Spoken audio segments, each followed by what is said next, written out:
tonight. Appreciate your love and support and that beard on Spaced Out Radio. Monica, how are you? Deepocalypse, welcome to SOR Chat. Thank you for joining us. Pat Toohey, Dutch Hank, it's been a while. Dino Bravo fan. Yeah, great Canadian wrestler right there. Even though I don't think he ever beat Iron Mike Sharp. Yeah, Canada's greatest athlete. Lisa C. Donna, how you doing? Kathy Evans, Rugged Source, Jurassic Joey, good to see you all. D. Cohen, nice to have you in early. Daryl Zerline, nice to see you. Ozzy Sue, thanks for coming on in.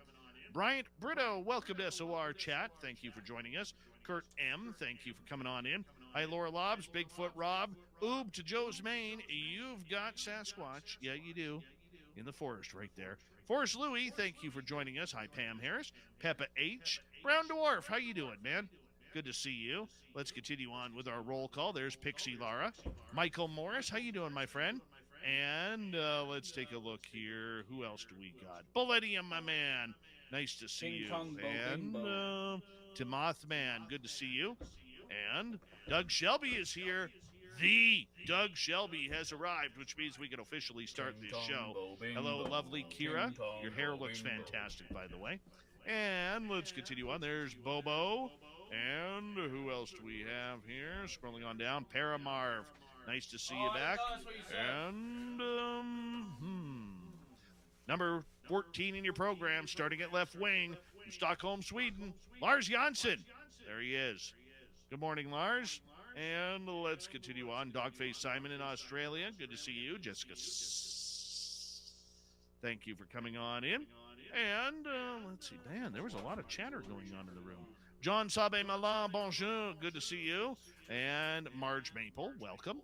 And who else do we have? Melissa Nicole. It's been a while. How are you, sweetheart? Good to see you. And let's continue on. Emmy Tong, thanks for coming on in. Skip to Malou, how are you? Mike Bothwell, Michael Smith again, and Padman. And who else do we have? Lioness of Gaia, welcome back. Nancy Thames and Forrest Louie, thank you so much for the super chat, my man.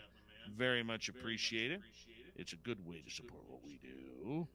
Always appreciate you, my friend. Too bad you weren't coming to Vegas. Welsh Hammer, good to see you. And who else do we got joining us tonight? Loco Boy, Welsh Hammer again. Slow Motion, good to see you. And let's see here. What's going on now? What's going on? Steve C., welcome. Let's start the radio side. That way we can get Bill WD40 into the chat room and lube us up for tonight's show. Linda Judd, how are you? Welcome to SOR Chat. Blue Cruz, good to see you. And Digger Dog, my man. Can't wait to see you in Vegas again. Let's continue on. Bill Haynes, welcome to SOR Chat. Love V Love, how are you? Stargazer and Deb from SAC. TMI, good to see you all. And scrolling down, and who else do we have? Janet Martin, welcome to SOR Chat. So we got about 30 seconds before we're going to launch. And Mama Susan, nice to see you. Continuing on. Jack Wellenbrawl, welcome to SOR Chat.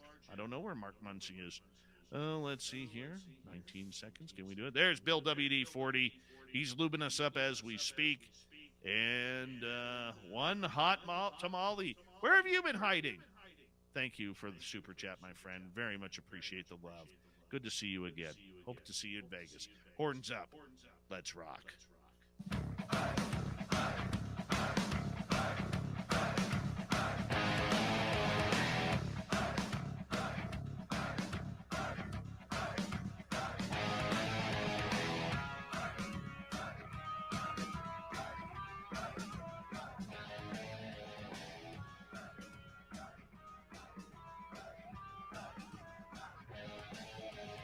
From the mountains of central British Columbia to you listening around the world, this, my friends, is Spaced Out Radio.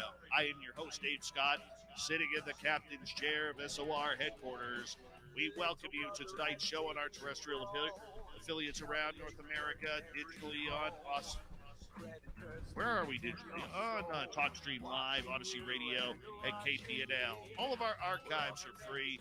Join us at youtube.com/Spaced Out Radio. Do old Davey the favor, hit that subscribe button. You can follow us on Twitter at Spaced Out Radio, Instagram at Spaced Out Radio Show, and on TikTok at Spaced Out Radio. Our website, spacedoutradio.com. We have a plethora of features for you.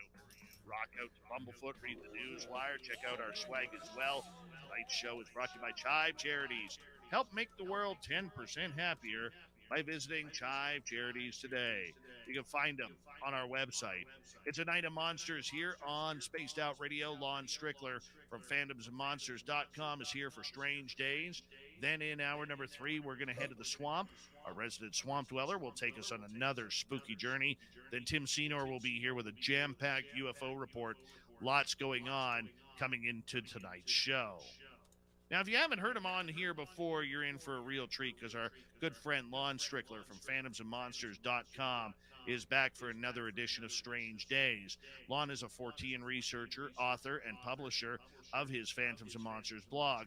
He started it in 2005, literally gets hundreds, if not thousands of hits per month of people wanting to know or explain the monsters that they have encountered in their life. Lon is also an accomplished author. You can get all of his books on Amazon or phantomsandmonsters.com. Lon, it is always a pleasure to have you on Spaced Out Radio, my friend. How you been doing? Hey, Dave, how you? I'm fine. Great answer. Great answer. We're done the interview now. Good job. Yeah, well, no, I'm fine. Feeling better, getting stronger, so, yeah, everything's good. Well, you know what? We were trying to send you a bunch of love from the last time because we know that you have been battling some major health problems over the last little bit. But the fact that you were getting stronger, that you were getting better, that just makes us all feel a little bit cozier inside, my man. So thank you. I appreciate it. Yeah, I'm... it kind of hit me pretty hard for a while, but I'm off the pain meds, which really were messing with me, and the swelling's going down, so I can get back on to doing a few things I was doing before I had the surgery. So it's all good. Well, that's good because we get to talk some phantoms, we get to talk some monsters with you, and that's always a good time when we get to do that. And for you, my friend, I mean, you've been doing this a long time. Does anything really surprise you anymore when people bring up strange creatures that maybe you've never heard of? Rarely. Shit's too expensive. I can't even afford $15. Every once in a while, I'll get a zinger come in, and I'm looking at it and reading it and thinking, well... Legalized pain pills for people with chronic pain issues. Yeah, I'm not really surprised anymore. You do this for so long, you hear all kinds of different things. It's I'm not saying it's like a blur, it doesn't run together, but there's not a whole lot that surprises me anymore. One of the things I want to ask you, Lon, because you've been doing this a long, long time. And you have had hundreds, if not hundreds of thousands of stories over the last 20 plus years that you've been doing this. And realistically, they are all anecdotal stories. Very rarely will you get a photo of evidence or whatever that comes along with it. And yet here we are in 2023 and we see, all these people out there. It doesn't matter whether it's UFOs, cryptid world, the ghost hunting world of the paranormal, everybody seems to be whining and complaining about legalized pain pills for chronic pain patients with no doctor's biased lack of care. Really have anything new to investigate. Where do you stand on this? Oh, anecdotal evidence, in my opinion, it's not right to treat one person differently than the other.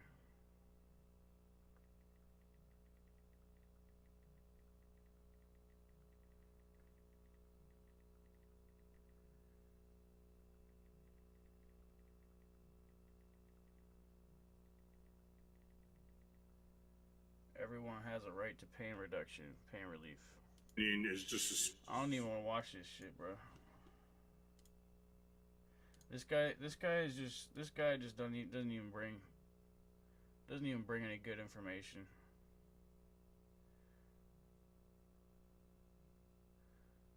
Maybe if I pay more attention, I'll find some good information. But I don't know about all this shit.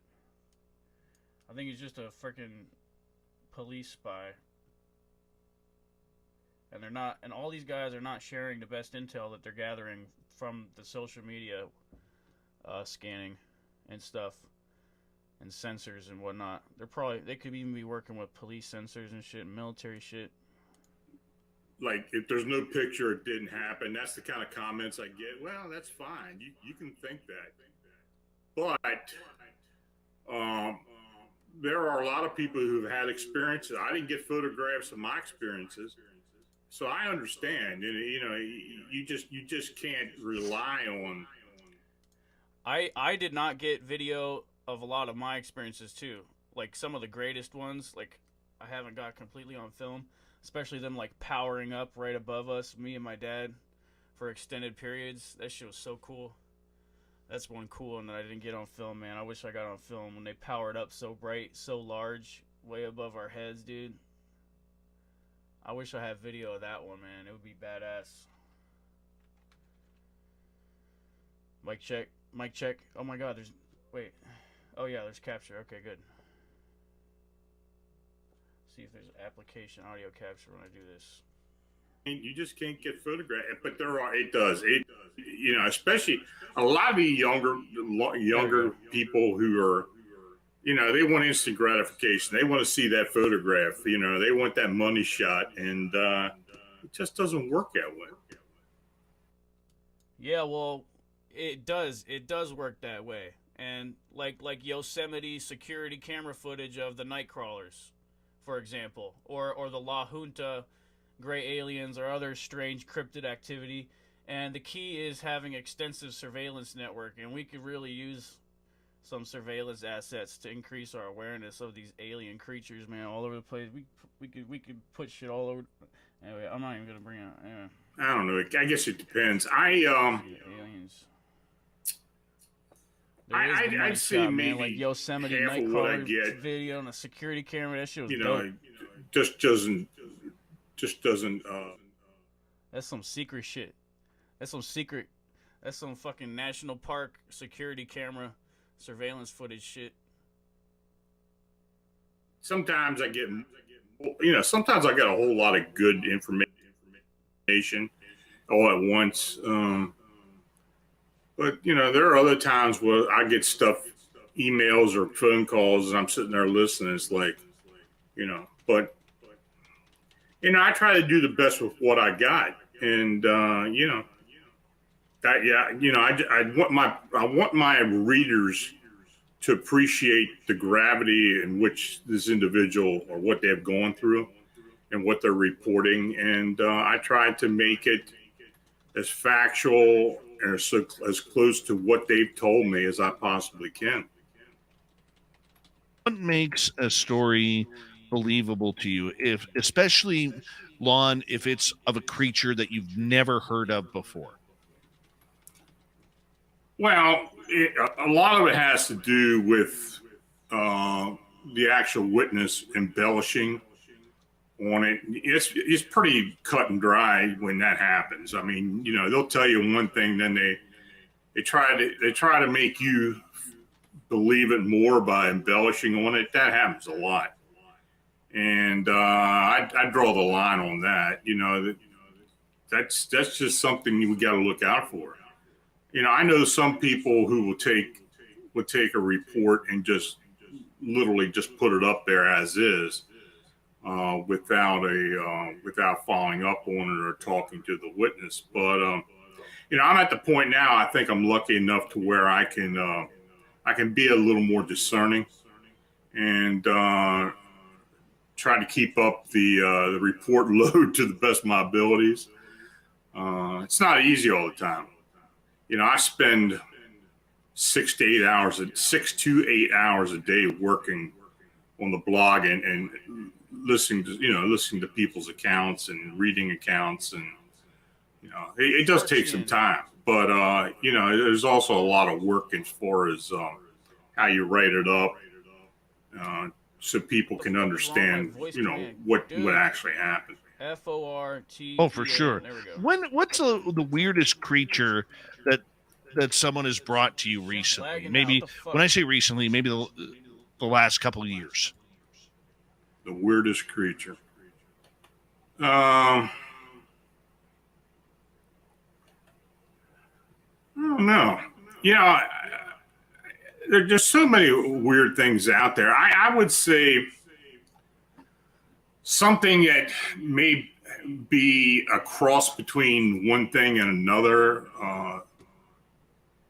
I'd say especially otherworldly sightings where you get a description of a so-called alien being or extraterrestrial, where the characteristics are different than what the norm is as far as what you get. I didn't even get it. Damn it.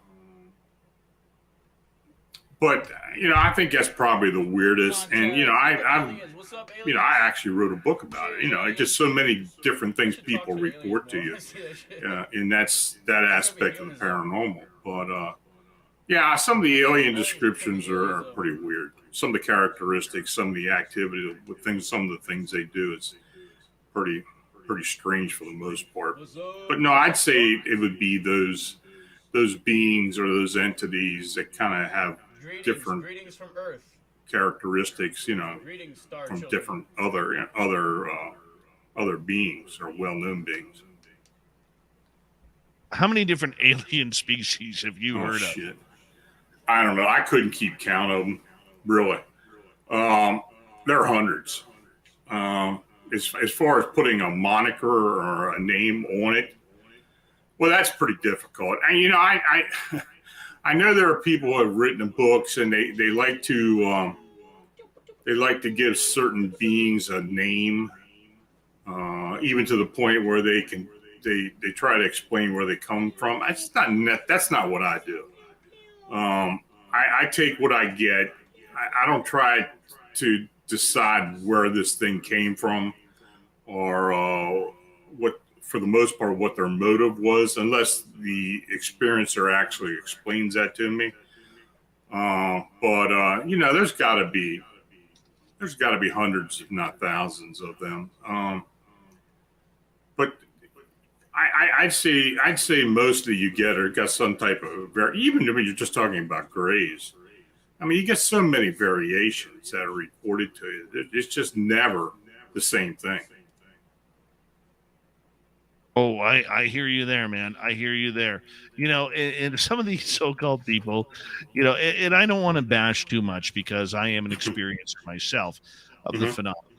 But I mean, some of the explanations that a lot of these people come up with, man, I just want to say, like, how much have you been smoking? How much have you had to drink? How much you been smoking on the maglev flying saucer, son? And try and figure out the BS from the people who really need the help to get their story out. Yeah, that's probably the biggest part of what I do, trying to separate the wheat from the chaff, basically. Because there are, people do report all kinds of different things, many things that, just don't seem right, but there may be, they'll tell you about one thing they saw, and it may be related to something that you've dealt with before or other people have talked about. But as far as writing a blog and putting these cases up and putting these encounters and incidents up, you got to watch it, especially nowadays, because you just talked, like we were talking about YouTube and how they really take offense to certain things you write about, putting definitions up when you post things and such like that. It's just, it's unfortunate. But for whatever reason, I just don't think they like to have people think on their own or have an imagination. Nope, that would really, really be detrimental to whatever it is. You know what I'm saying? I mean, but the good part about it is, Lon, we get to talk monsters here almost each and every time. Well, actually, we do each and every time you are here. We know you love the Mothman. We know we're going to get into an update on that as we go on in the night. what's the hidden gem for Lon Strickler? What is it? Is it a puck wedgie? Is it gnomes? Is it little ghosts running around? What's that little one that you're just like, oh, this is awesome. I love these stories. I just look forward to getting something that's different.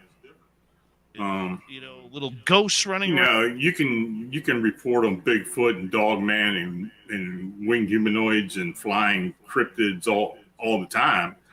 And for the most part, they're very similar in scope or in description. But every once in a while, you get that one story, that one account, and that one witness who's very dead serious about what they encountered or what they saw, and you get to work on that. That's I actually get excited with some of those unknown stories. And they're few and far between, but that's what I look for. I mean, it could be anything, any type of entity, any type of being. If it's different, if it looks different, if it acts different, it's in a location that doesn't normally have anything that happens there. That's kind of the things I look for. I love it.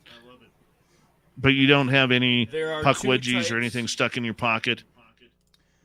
I don't have any Wendy's stuck in your pocket. I wish. There's some Wendy's stuck in my pocket.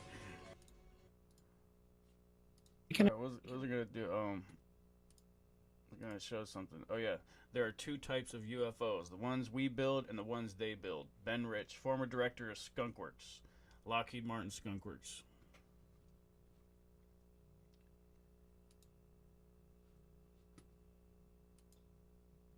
I'm pretty sure he said that stuff. I don't know 100% because I don't know if we have a recording of him and shit.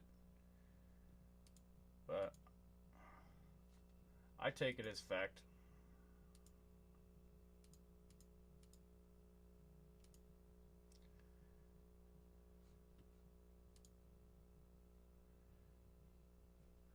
The military base where you drive over the runway. That was a pretty cool one. Mr. Beast said I'm allowed to watch any of his videos and react to them. So I'm allowed to watch Mr. Beast. So YouTube needs to deactivate the AI algorithm. Hopefully they've done that already, because there should be a lot of people reacting to Mr. Beast.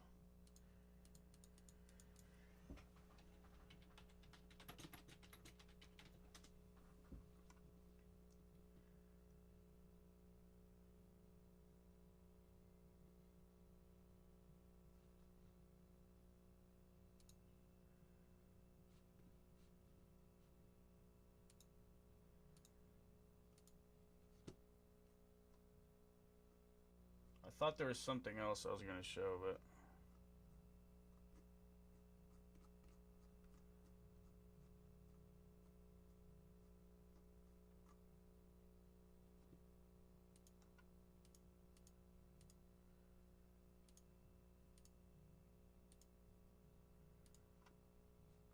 forgot.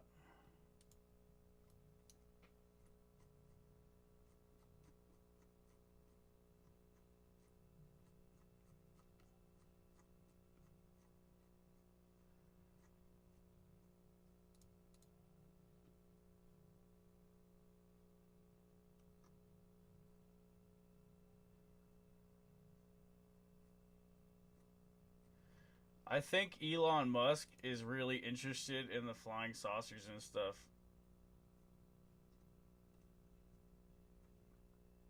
I keep tweeting him at Elon Musk on all these UFO videos.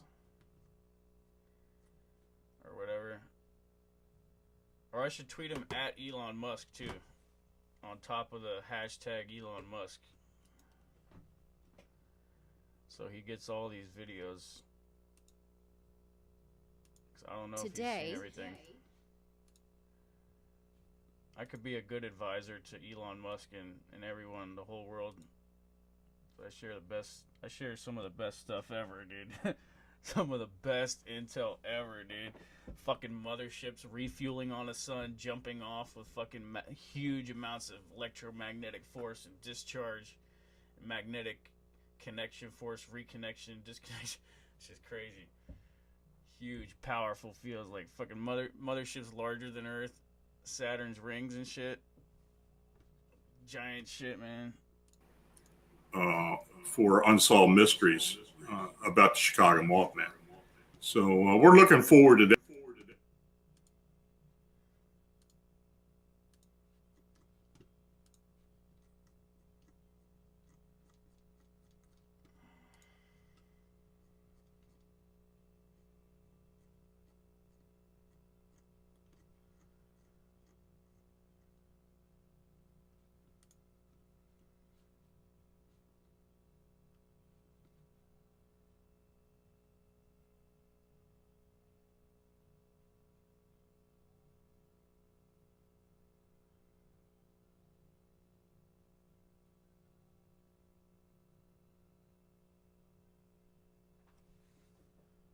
How can they be paralyzed from the flash, dude? It's electromagnetic induction.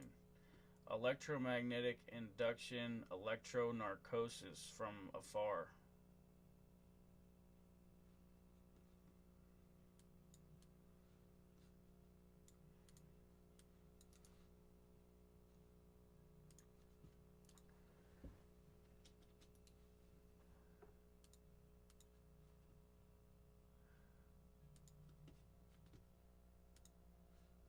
Luminosity results from ionization of local ambient air surrounding the UAP, varies with propulsion system power level when landed hovering around high-speed flight.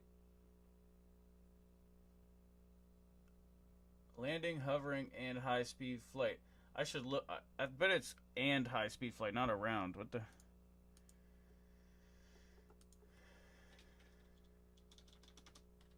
And high-speed flight.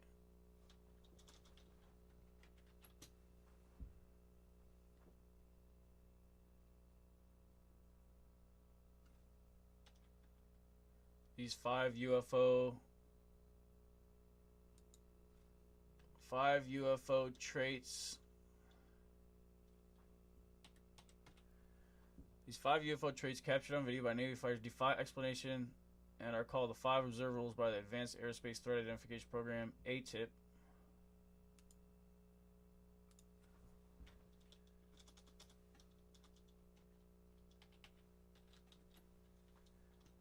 Anti-gravity lift or gravity control, electrogravitic lift, sudden instantaneous acceleration,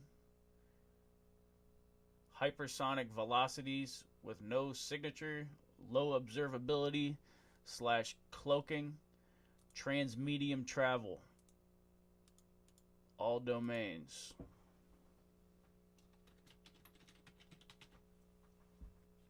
For some of the craft, they're all domains.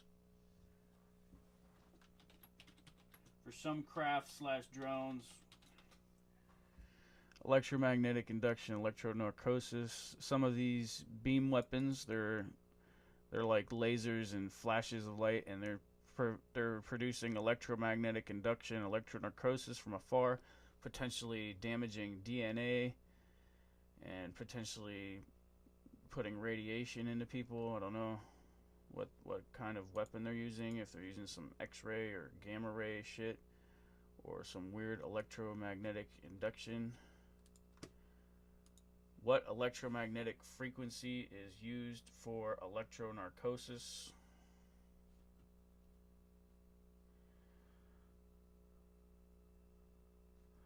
Modern electronarcosis is typically performed by applying 200 volts of high-frequency alternating current of about 15 hertz for 3 seconds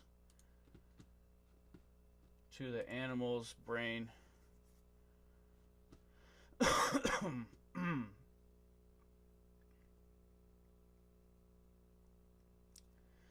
Modern electronarcosis is typically performed by applying 200 volts of high-frequency alternating current of about 1500 hertz for about 3 seconds to the head.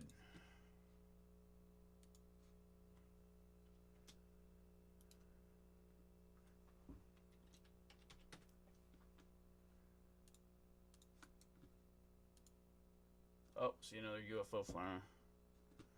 All right, so let's get back to this. It's like making love for the first time, my friend. Yeah, you know, we when I was up there then, we kind of lived off Tim Hortons donuts and coffee for a while. So yeah. I love it. I love it. I'm so excited for you right now. Tim Hortons. So excited for you. I'm up in Canada more than Tim Hortons.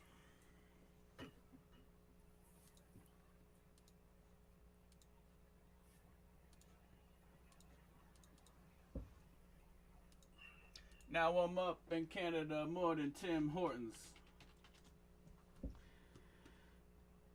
It's called Air Canada by Riff Raff.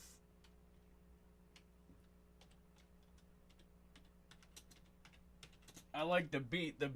I like the beat, man. This shit's from 9 years ago now. Damn, what the fuck? Damn.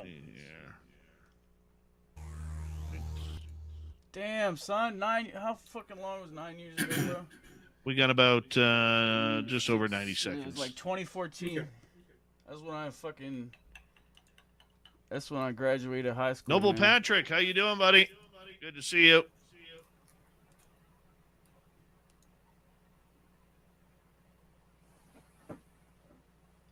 Yeah. All right, Mike, I got your question. Thank you, Mike Bothwell, for that wonderful super chat. Very much appreciate the Canadian love, my friend. Along with Derek, Deb, Molly, Louie, and Michael, a.k.a. Smitty, for the amazing super chats. Very much appreciate the love, guys. It's a great way to support what we do on a nightly basis, so thank you so much. I'm getting excited here because we're getting everything ready for the Vegas party, May 19th through 21st at the Golden Nugget in Las Vegas. And the swag bags are coming together, VIPs. They are coming together, and I cannot wait. We just got to get cable guy Matt to make some coaxial cable and autograph them all. Omar, how you doing? Welcome to SOR. How you doing, buddy? Welcome to the chat room. And hard, figured I'd play for Montreal. I'm excited. What's the date today? 24th? All right, we got him, what, 20...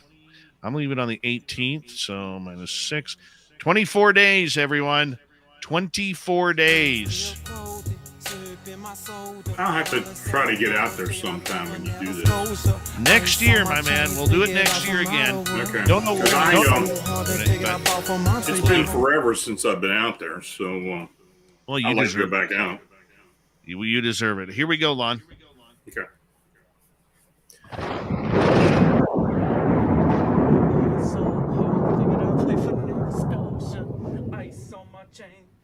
Figured I was from Ottawa.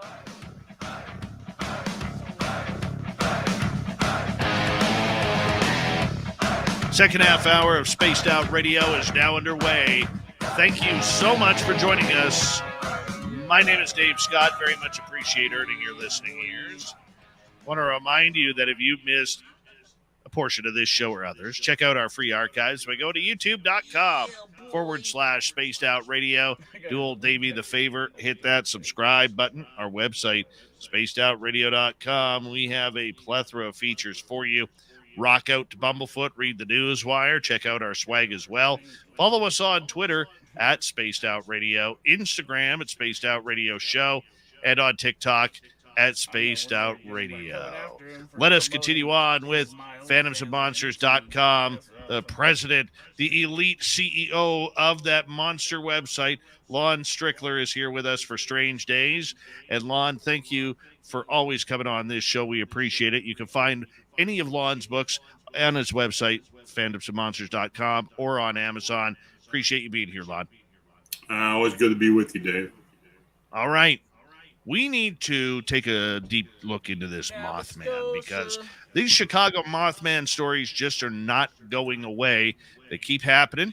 And, since the last time you were on, have we had any new sightings? No, actually, we haven't had a new... Well, let me put it this way. We've got reports. but we really haven't gotten enough information to put together a report. We've got one here, one there, but we got to talk to the witnesses a bit more. No, the last real good report we had was beginning of February. The one at the Little Village Plaza where this thing was in the parking lot. But I got one report, and Manuel and Tobias are each working on one in Wisconsin and one in Chicago.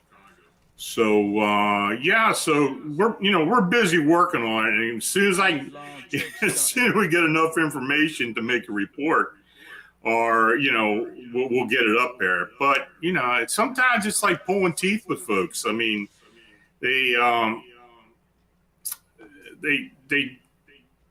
don't always want to be forthcoming with it, but you kind of got to look at their side of it, but we're always confidential. Anonymity is always there, but then again, sometimes you get some reports that just don't really have much to it, and we just don't lock it away somewhere and keep it as a reference. Or as far as posting the actual report, we won't do that. But we're up to 160 now, and like I said, they're all up on the map. You can go to the blog and get the links to the map, and click on the little circles that indicate where the sighting was at, and it'll take you to the website to where it'll explain the actual sighting, the full report, and some follow up on it. So, Wheelie boy. But no, it's been kind of slow the last couple months. Non-segue Wheelie boy. Why do you think there are dips in these sightings? That's something we haven't really figured out yet. We have sightings year round, but for whatever reason, it seems to be that late winter going into spring is kind of a lull time. I don't know why that is, but I'm quite sure it'll pick up again. I mean, this time in 2017, we were getting inundated with the reports in that April of that year. So we'll see. I mean, it's just something we've never been able to figure out. But there's no real explanation to it as to why we get lulls or these breaks between reports. Is this normal, though? Is this normal pattern? Yeah. Yeah, I mean, what we've been looking at, we had the three sightings in 2011. Then we didn't have another sighting until maybe around 2017. After the 2017 sightings, we started getting some older sightings between that period. But since the spring of 2017 till current time, yeah, there have been dips. I mean, there have been times where we wouldn't have a sighting for a couple of months. But then there have been times when we get a whole smattering of sightings at one time. So there's no real rhyme or reason to it. You can't predict it. Yeah, there are some periods of time where nobody reports it. Now, I'm not saying they're not out there. It's just got to be the right person who's going to come forward and say something to you. I'm quite sure these things are around. The sightings of these creatures, as you've talked about many times on this show, they are always extremely similar. There's not a lot of variation between these Mothman sightings that are going on in Chicago. But for people who may be new to this subject, Lon, there is a difference between what people are seeing now and what was seen in the 1960s in Point Pleasant, West Virginia. Yeah, that was an entirely different being that was seen out there, and it could have been more than one. I don't know. That was more an insectoid-like being. It seemed to be a bit body-wise was bigger. The wings were very moth-like, actual moth or butterfly-like wings. For the most part, what we've been dealing with in Chicago and in a few other places is this very emaciated body, very thin, anywhere from 5 to 6.5 foot on the average, dark in color. Many times it has the red eyes, which is very similar to what people saw out in Point Pleasant. But the wing structure is kind of changed. I mean, we got a few insectoid wing sightings early on in Chicago, and we had a few that people said looked like that of an owl. But I'd say the vast majority have been the bat-like or gargoyle-like membrane wings. You know, I mean, when you say that it looks emaciated and that it looks, you know, that almost sounds like a Wendigo, to be honest with you. Well, if you look at the Wendigo, how it's described, you know, a lot of people had different opinions of what a Wendigo looked like. But yeah, you know, the body is usually very thin, just like the crawler humanoids, very thin, very sinewy looking body. Thin arms, thin legs. That's a lot of what the body style is for these winged humanoids. How are they related to those other types of beings? I very well probably could be, I guess. But no, compared to what people saw in Point Pleasant and other places, the body is much thinner. So that is the biggest difference. Height-wise, weight-wise, red eyes, still the same? Yeah, pretty well. The height is pretty similar, 5 to 6.5 foot. The wings are different because, like I said, most of what we get in Chicago are the membrane wings or a bat-like shaped wing. Sometimes there have been different descriptions, but sometimes the head is somewhat thin, with a ray extending out the back of the head like that of maybe a pterosaur. There's no long beak or anything on it. It's got kind of a human-like face with some features to it, but the red eyes are the most distinguishing. Now, of course, we've had different color eyes too. We've had a few blue eyes, a few green eyes, but most, you know, and sometimes people haven't seen the eyes at all. But the red eyes are pretty standard. Do you buy into the aspect that, you know, eye color means something different about the creature? You know, there's a lot of people when they say look at a Bigfoot, the eyes are a golden yellowish orange. You know, but if it's like a Gugway or a Dogman, we get into those red eyes again, which seem to pronounce evil. I mean, what do you take on the eye color? You know, I don't think it really makes a whole lot of difference. You know, we've had Bigfoot with different color eyes. We've had upright canines and cryptic canines with different color eyes. I don't know if it's a supernatural aspect to these creatures. Many times when you see the Bigfoot or the canines, it's kind of a reflective eye. It's not a projecting light, unlike what we get with the winged humanoids or the Mothman, because these beings project light. Those eyes project that light, and so that is one difference. So I believe that as far as cryptids and beings go, the winged humanoids or the Mothman definitely have various paranormal aspects to them as opposed to the other cryptids. But I think there's some paranormal, you know, tidbits there as well. So, you know, I don't know. Do you think these creatures are from a different dimension, a different timeline, inner Earth? Are they aliens? Where has your evidence shown or leading to? I think we can safely say they're not of this Earth plane. There does seem to be some instances where they just show up or they do actually disappear. There's a lot of high strangeness involved with that. So could they be alien beings? Sure. You know, they could have some relationship to alien beings, but I think they do reside on another another dimension. Paul Hellyer quote about aliens. I think it's very linear, very close to our own dimension. I believe they are flesh and blood, and they can move in and out. They're not apparitions or spirits or anything like that. But I think they do have the ability to move in and out.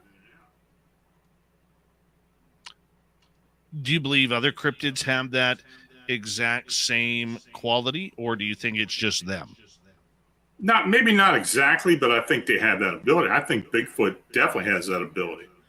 I think the cryptid canines may very well have it as, also. So, I've said before, I think most cryptids, for the most part, are supernatural beings. And when I say supernatural, it's just not something that's indigenous to our world. That they can move in and out fairly easily. But I do think they're all a flesh and blood type of creature. Paul Hellyer quote. Can they understand English? Gained from aliens. I don't know.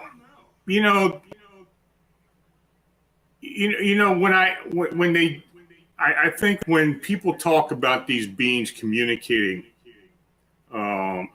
psychically, I think for whatever reason they can understand what you're thinking. Maybe they can understand what you're saying. It's not that they come out and start talking English. I've had many witnesses state in all these different cryptids that when they do seem to get a connection with them, that they're hearing it in English or they're singing it in English. Same with a lot of the alien species where people have, telepathically can make out what they're saying to them. Isn't that weird? It is weird. Do you think that... See, and this is where I get confused. We talked to Paul Hellyer. We told Paul Hellyer about the World Bank, or my dad told him about the World Bank corruption, how he saw them kind of like crash countries and take their resources for pennies on the dollar and stuff, and say they were funding the country, but they were funding their own operations in the country, and they kind of like crashed their thing. And we told him that when we picked him up from the airport, picked up Paul Hellyer from the airport, we talked to him about that, and then he wrote a book about the money stuff. I think this was after we had talked to him in 2013. Oh yeah, first published September 1st, 2014. Yeah.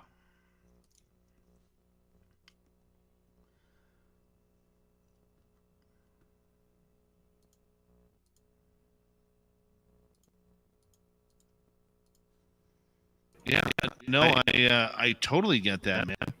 I totally get that. And what is very interesting to me is, like, I know the one time we went out in the field here last September, where my buddy Mark got a message saying if he didn't leave his gun in the truck, which we bring a gun to protect us from the wild animals, that there was going to be bad stuff happening.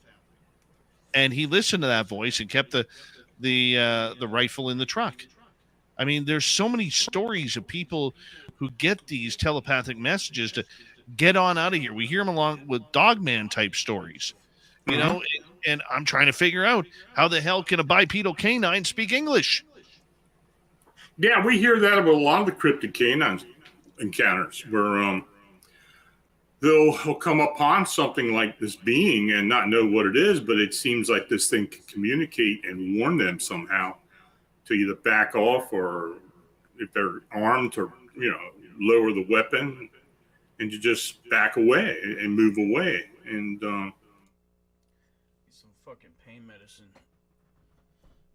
I need a new chair and some pain medicine.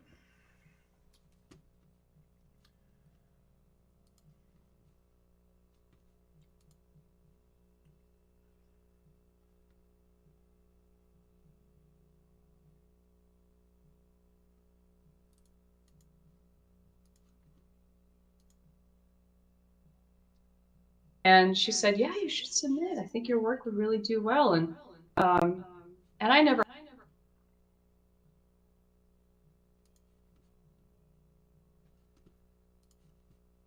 The Dragon Con event wasn't really great for me financially the way I had hoped, but I got so much more out of it because I met Kim and because I entered this contest. And, clearly Dragon Con was meant for me to show up there so I could enter this contest. I was there for 2 days with him, hiding out for the most part.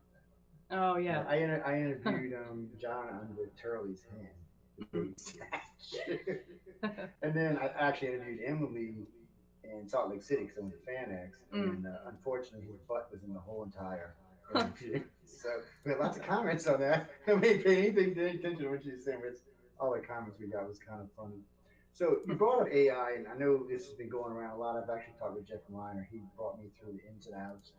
He's one of last year's winners, and we went through the ins and outs, and it was amazing. He said, I want you to tell me a couple of things. I said, well, I want to see an alien. He did a complete storyboard for a magazine in less than 8 minutes. So I'm like, no, it can't be good. Yo, you should use AI generated art so I went too. through and read it. It was actually decent. And artwork was like, you should make AI generated this art. Is not good. I actually called John Goodman the same day. I said, John, what the hell is this, man? Because I got a lot of friends, and I've made a lot of friends since I've been involved with them, and it's just not fair to y'all. One good side is I did hear you cannot copyright AI artwork or stories, so that's a good thing. So at least if somebody puts it out there, everybody can share on it. But it's an unfair competition. So I know it's banned from this competition. One of the competitions I attended earlier in the year in New York, it's also banned from there as well. They said no more, we can't do it. And for artists, it's a little different. I know usually y'all have stages in your artwork anyway. Not everybody, but most y'all will show. Yeah, well, it would be easy to cover up the source of the fucking image. Companies are asking to see that now. In my opinion. To make sure it's not an AI artwork.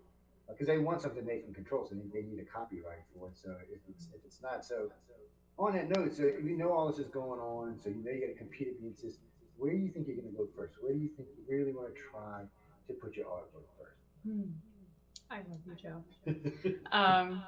Well, so one of my dream clients has always been to do work for D&D because I love drawing dragons and I love painting them. And if they want to give me a whole selection of dragons to paint, I'm your girl. And I, of course, would love to do magic cards someday and book covers too. And, just really finding my way, I think, through that world. I think I could really enjoy the work. And also being said that's my illustrator side coming out. I also have a fine art side where I would love to do gallery shows and be known for the work that I would love to do strictly for myself, not just for the client. But a lot of the art, yeah. And that's the reason I go to galleries from time to time. Sometimes I go in, I'm like, oh yeah, and then sometimes I gotta leave. Well, obviously I do not say what artwork is in the country. And sometimes I don't always see the inspiration because I'm not an artist. So it's hard for me sometimes to say, and what is that? And I don't want to be rude. I'm curious, because I went to see Van Gogh when they were in New Orleans just recently, which is one of my more favorites. I'm not a big Picasso fan, so. But I am into the classics. So for me, when I meet people like y'all, I'm always interested to see where you're gonna go. New Orleans now has one of the largest gaming companies in the United States. They're hiring artists, storytellers, and of course text. Starting pays $100K a year. Wow. So New Orleans, $100K is good money. Here, not so much. Yeah. There, it's a little bit different, but they're actively looking. They just ran another ad the other day. He bought a big company down the road. They're toning at Silicon Valley now. I mean, Bayou Silicon. Silicon funny. Valley, sorry. And so they're actually doing it. It's very interesting, but they're looking for all kind of people now. And I've noticed, talking to different artists across the country, I've been finding out that different companies now are pushing a lot harder for good art. And I have noticed that I've actually talked with some businessmen about AI. Most of them are anti-AI for art. So that's a good thing for y'all. I mean, it really is. So you've been here a couple of days now. How's everybody? Everybody's awesome. I'm just... They scary nice is what they are. Super rad. I just feel like I've grown my, my family, my artistic community and my family. And just, because I love what we're in just with the lecture today. And Bruce was talking about how it's a family. And that's also what I love about this industry is that, whatever I find, whatever it's technique or a contact or whatever, I want people to meet each other and I want to share that information with how I do it, and people meeting people, because that's how we survive as a community of artists, that we are well knit, you know, and we know each other, and we can pass on projects or just feel like you're a part of something that's really important. So I noticed that in the forums, y'all talk a lot. That's a good thing. And that's what I feel here already. Like automatically, like I just couldn't wait to meet everybody and just nerd out on the. Larry Devin's coming in. Tom Wood, who's one of my favorites, is coming in. I think what's his name? Santos. I think he's coming. Dan Dos Santos. Yeah, he's coming. I met him and his wife. Matter of fact, he was at the party we were talking about that night. Can't talk about it. He's a good friend of mine. He's a good guy. Yeah. All the art. I made some cool art, man. Judges I took off right off the bat. We're pretty good friends with all of them. Me and Echo and I have become pretty good friends. They're a bunch of good people. I haven't found anything bad about them. So what I want to ask you, and I know you haven't got to talk to the rest of them yet, but so far has everybody been very approachable? Oh, yeah. I know the people who come are going to be very approachable because I know them personally, but to me, I think that's a big thing for y'all. I mean, do you think you're going to get anything new out of this? Are you going to learn anything new? I know they talked about the business side and stuff like that, which a lot of people are not familiar with. I know they talked about a lot of art, so much that I was in a daze. Well, I mean, a lot of art. So, Echo was talking about shades like the laser, the UFO shooting at the jet. He's like, what are you shaking your head for, Josh? I still don't get it. He said, what do you mean you I don't get it. Look, I looked up big boobies on flying saucer with aliens. Let me show you what else. I'm not an artist. Quit. But he was using an example to show some of the other students how easy it was. He was going joking to it. I'll definitely get to it. I was like, that is wrong in so many ways. But I know all of them are going to be really, really approachable. And oh, that's right. We don't know who the big winners are yet.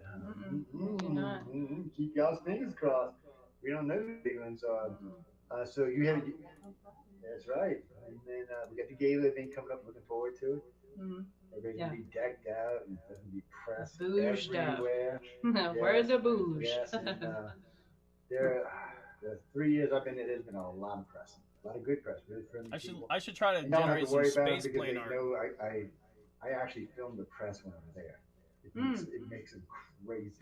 It just makes them crazy. They're like, what do you do? I said, I'm filming. I said, I'm pressed. He said, you're awful dressed up. I said, I'm pressed. Don't worry about it. I said, I'm watching all y'all. They're hiding on the side of stages. I'm leaning on the side. But that way I know they're being honest and they're not going to harass anybody. And they're really, I mean, they were all real nice anyway. So, but I know you're going to love Larry because he makes me sound like a quiet person.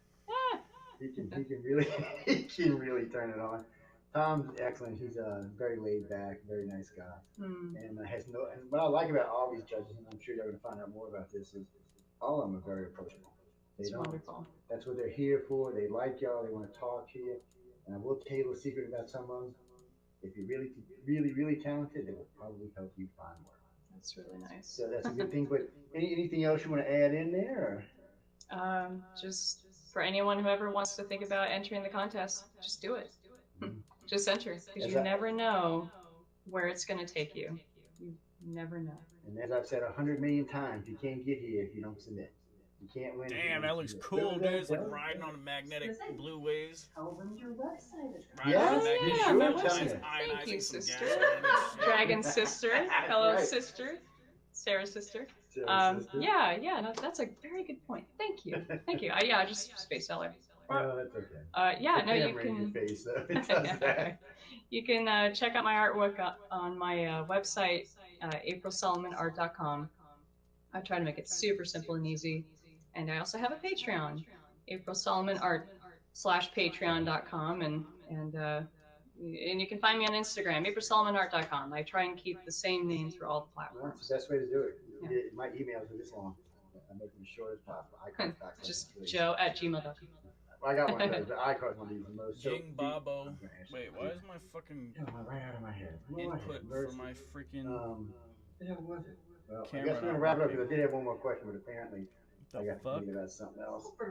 Am I available for work for hire right now? Yes, I am. Oh, that's it. Yeah, you hear that? Not work for hire. Yes.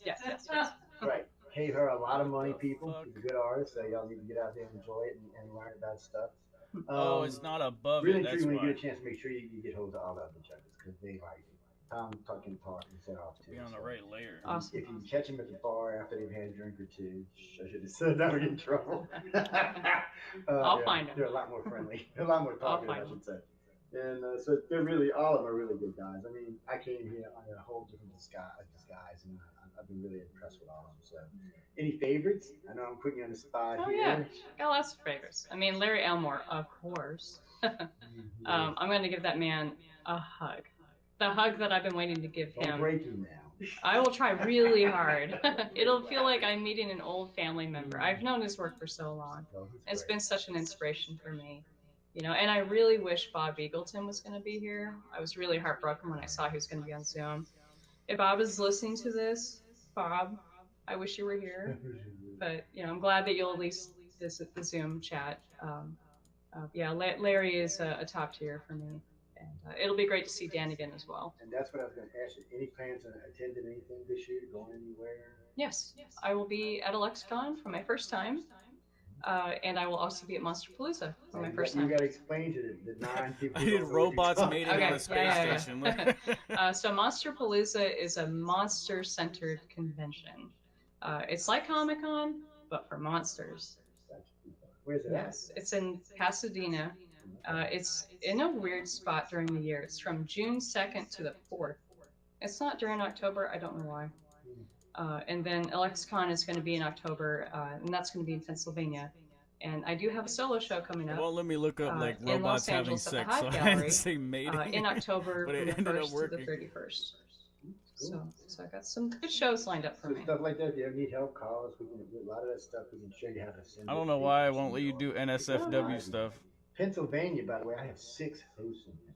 They probably keep all the NSFW stuff to themselves. You know I what I was will. talking smack about? He's also in Pennsylvania. I will actually. I'll So get your there's- number. Yeah, I'm gonna make sure y'all have it for you. I Thank guess you. if we're gonna go, so tell me your name one more time, and you already told me where you can find you, and I'll let you get out of here. I know because somebody said 8 o'clock in the morning. Echo, we're not mentioning any names. we know you didn't do it. I know that was the evil Emily did. I know who it was. But you guys get up, and I'm gonna shut it down, Okay. and then we'll Thank you, get Joe. So thank you. Appreciate See, it. it's easy. It's not painful. No, it's not painful at all. It's, It's like a top comes off and the flying saucer. whoa, and who's the that's what you scary see. guy got up here now? I'm glad you guys are here. Yes, well, we all. The top comes up. The top comes off the flying saucer. You see Pepe the Frog in there.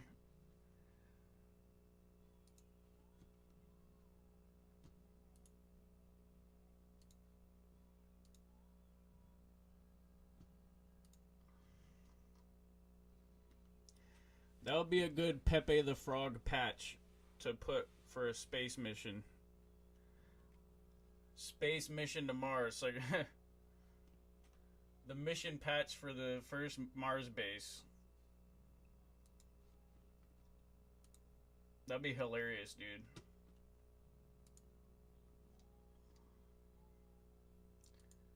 I have to put on main window capture.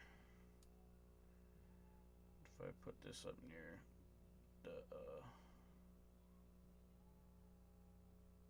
display capture.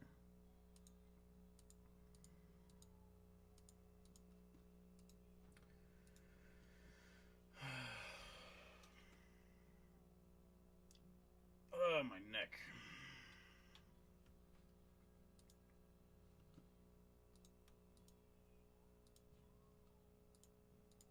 You have to change How about our it Oilers with later. overtime last night, man?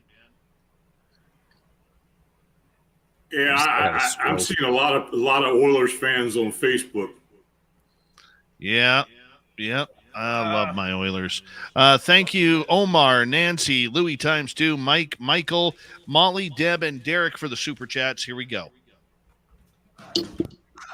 You're listening to Spaced Out Radio with Dave Scott.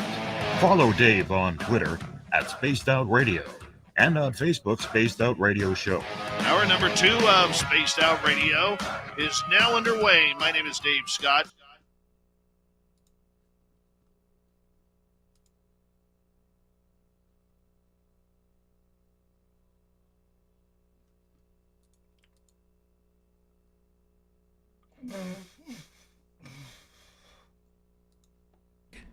And I hope everyone has a wonderful night. Cheers and science on. Oh, he's leaving? God damn it.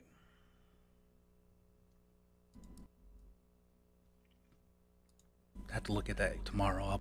Winter push coming through. Auroras even down to that point, possibly today, even though the storm is essentially over, as the energies are absorbed into the earth and is.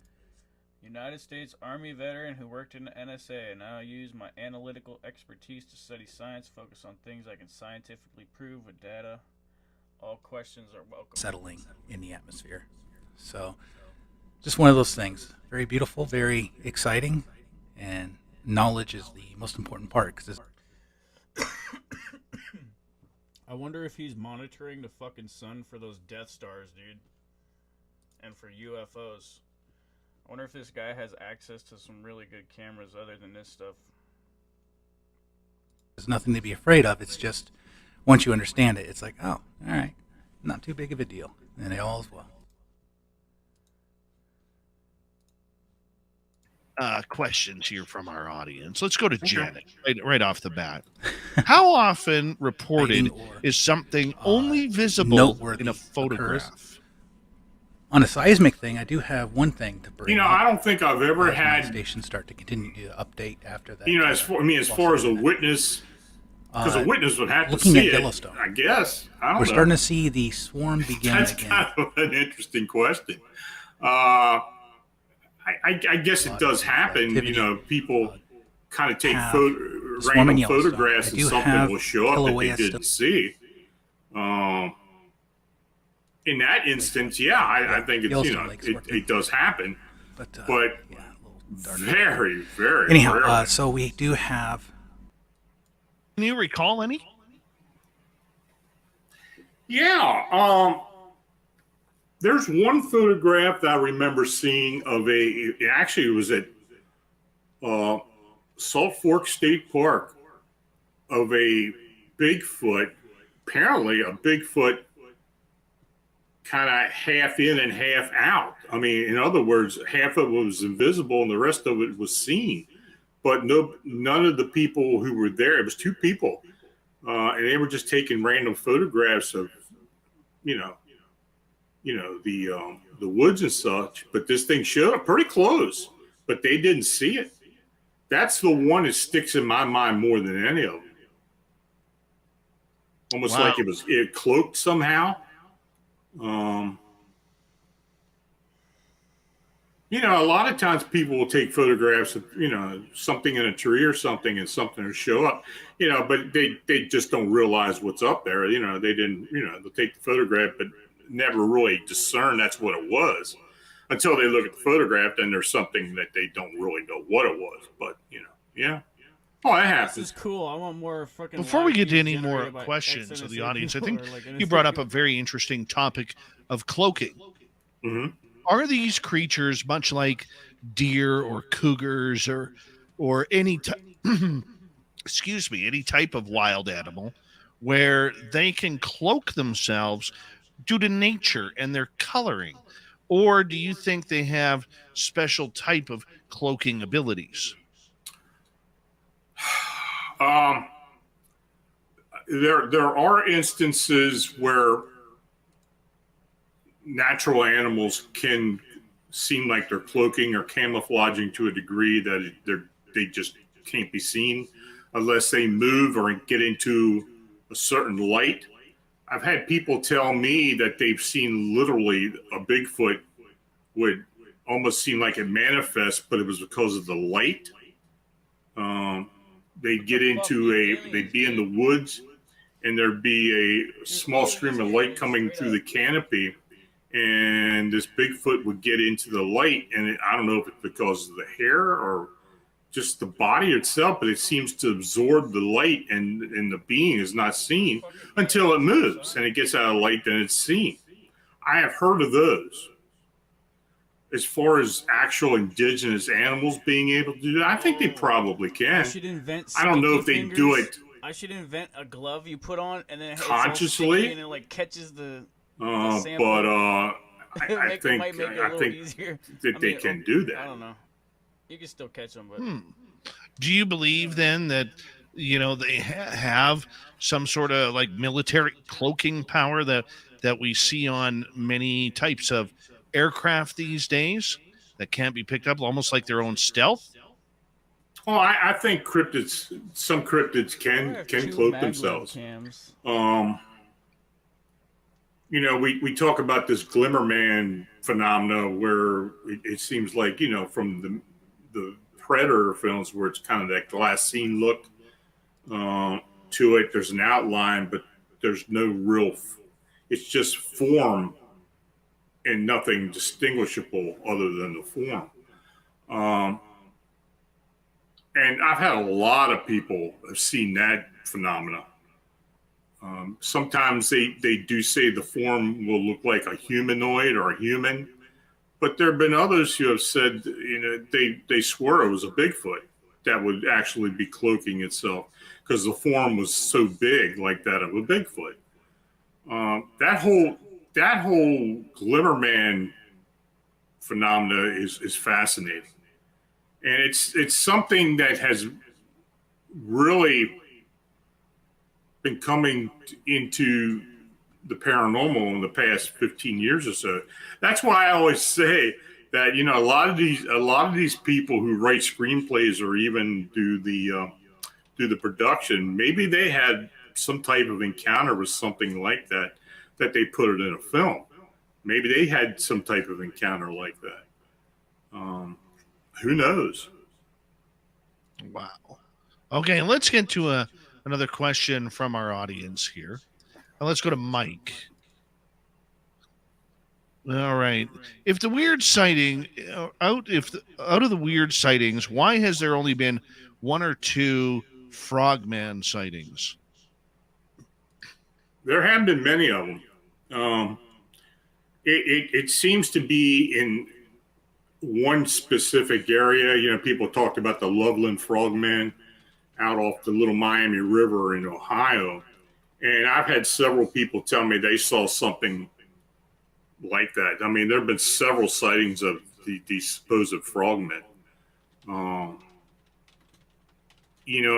guess, if I went back and looked into my archives, I'm sure there are others. But it's something, just like reptile beings like Skateboard, Lizard Man, and such like that. There haven't been a lot of them, but it is. I mean, it's just a few of them. What about the Goat Man or creatures like that? We get those. I mean, there have been certain areas that are well known for the supposed Goat Man. I don't live far. Down in Maryland, in Prince George's County, around the Laurel area outside of D.C., there's been a supposed flap of Goat Man sightings for years. You don't hear about it that often now. There are a lot of Bigfoot in that area too that have been reported. But there are certain areas, especially in the South, where these supposed goat men show up.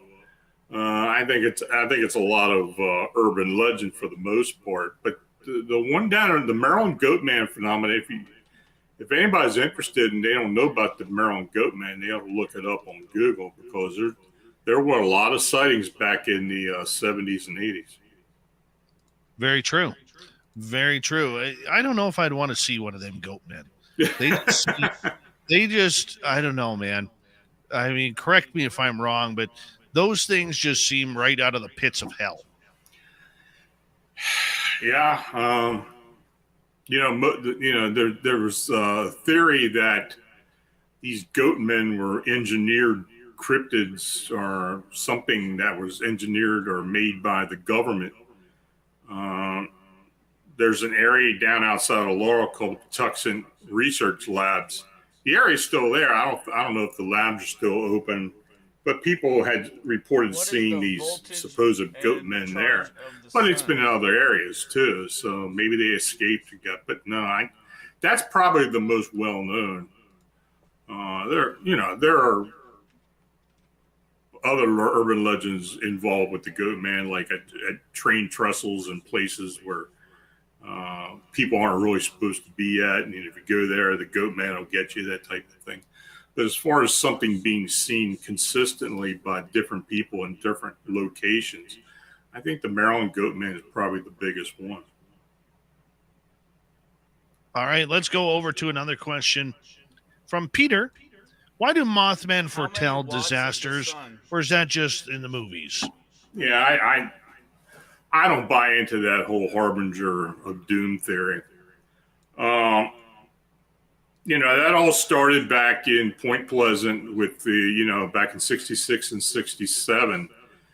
People were reporting the Mothman, and before the Silver Bridge collapse over the Ohio River back in about a week before Christmas, where 46 people died.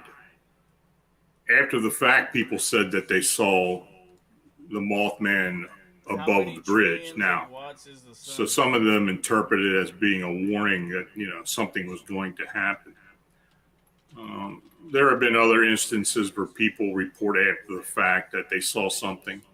I guess the one, like I've talked before, that the Blackbird of Chernobyl phenomena was really the only one that I can have ever dug up. It says a total of 173,000 trillions of watts of solar energy strikes the Earth continuously. So imagine, I heard the space station live feed audio.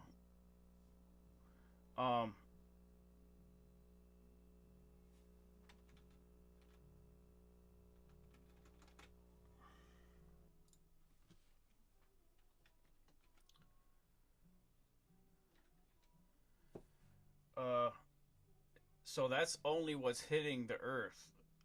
173,000 trillions of watts. How many Yoda watts is the sun? I know it's Yota watts.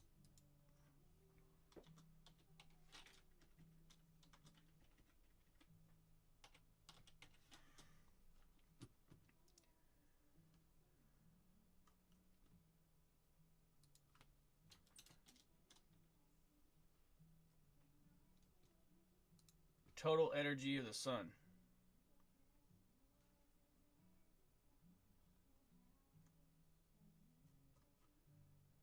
How many petawatts is the sun?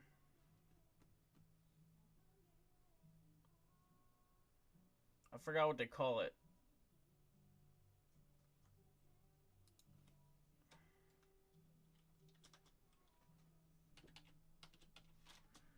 Come on, man.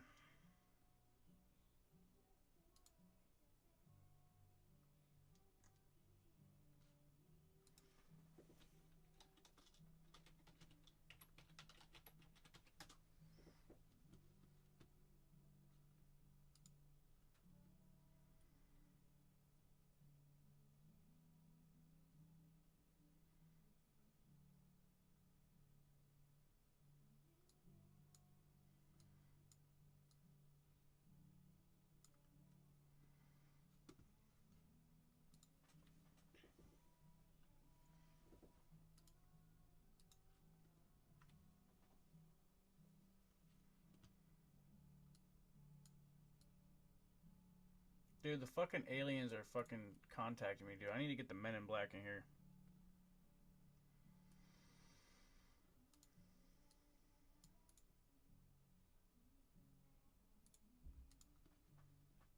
Get the fucking Air Force OSI up here.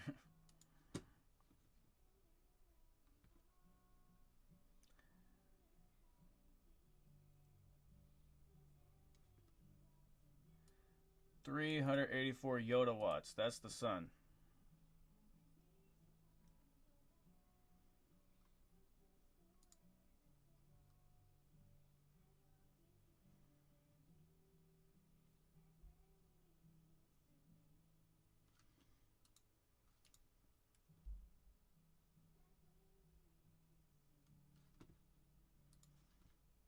Earth size comparison to the sun.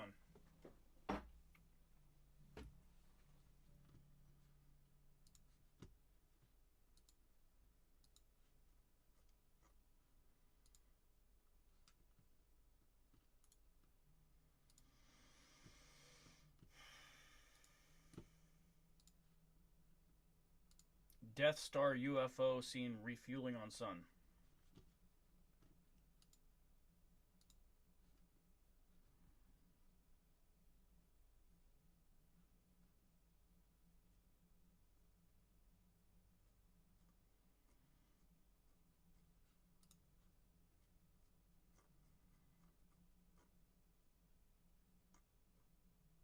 They manipulated the image so you don't see the tendrils as well. And they made it so it looks like a single tendril instead of like an octopus.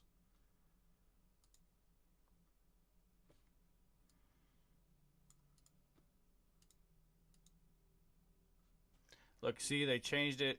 They changed it.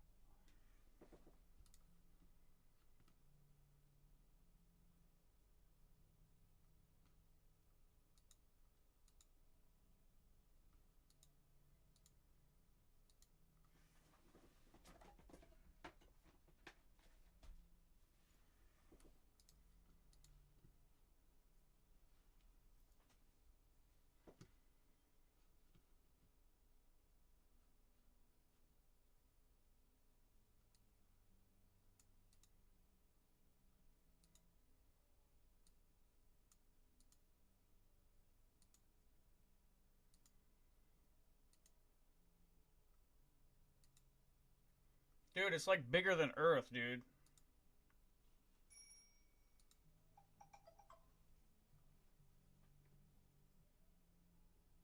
It's like way bigger than Earth.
Holy shit, that's really fucking big, dude.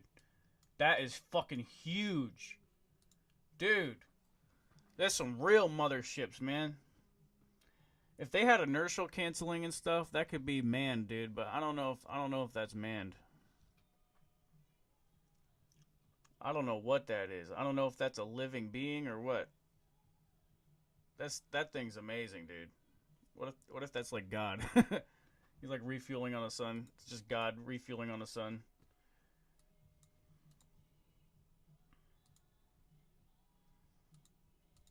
Holy shit, look at that electrical discharge. It's fucking amazing, dude. It's like lightning Maximo. It's like the biggest lightning we've ever captured. It's like many times larger than the Earth. Like just giant fucking lightning. The biggest ever, dude. So let's see how big this thing is. I want to try to measure this thing. It looks like this.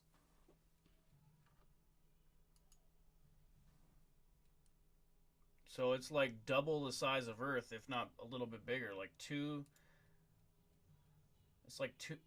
it's like 4 or 5 times larger than Earth, or no, let's see. If you could fit that in. 1, 2, 3, 4, 5, 6, 7, 8, 9, 10. It's like 10 times larger than Earth. 10 times larger than Earth. How many times larger is Saturn compared to Earth? 10 times. So it's like the size of Saturn. That mothership that refueled on the sun looks like it's 10 times the size of Earth. About the size of Saturn. That's including the tendrils. Surface area. And size, yeah.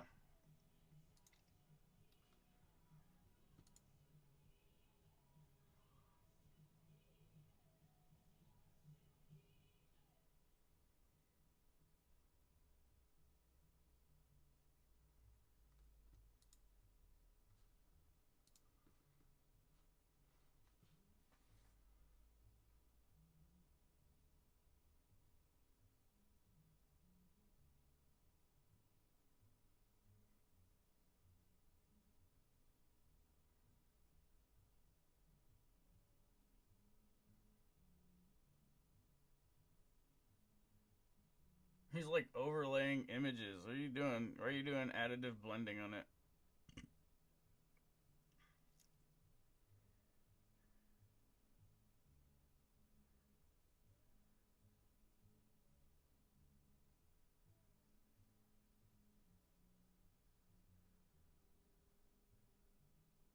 Yo, yeah, I like that shit. You maximize it out, yeah. I like that in OBS. It's really good for looking at stuff close up, like close up stuff of the moon and the sun and whatnot, UFOs or whatever. This is great for looking at the moon and the sun up close, expanding it further. Look at that. It's fucking awesome, dude.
What if that's some sort of evolved being? Or it's an alien mothership?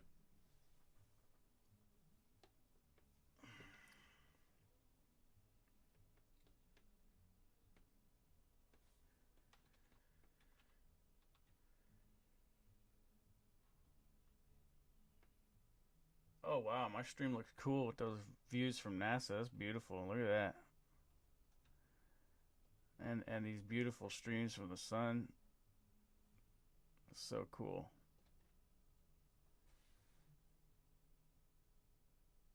This is beautiful, man.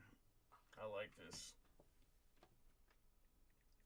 I want to have more streams. I want to have like satellite feeds from like going around the moon and to Mars and like all around Earth at different altitudes, and just tap into any of them and monitor everything. Have different wavelengths, and then have telescopes guided by reaction wheels.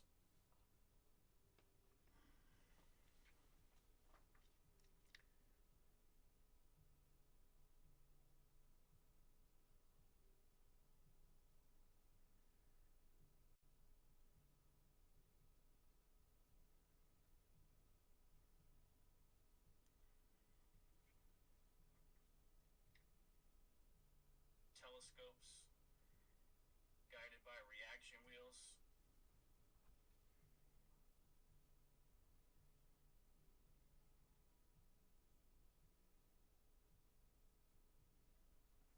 Whoa, dude, look at that. I like that contrast. I like that. That looks good. It's like a different wavelength or something.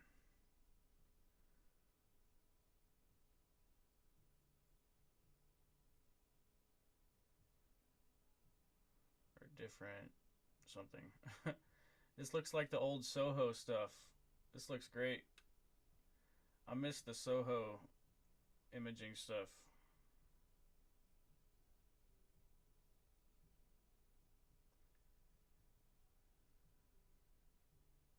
Is this like a live view of the sun? When is this from, dude? I gotta ask them.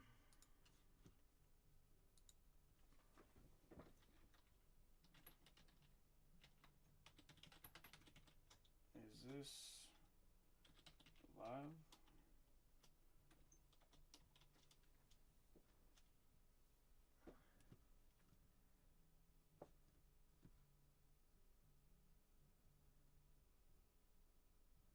He said it's live. Yo, cool.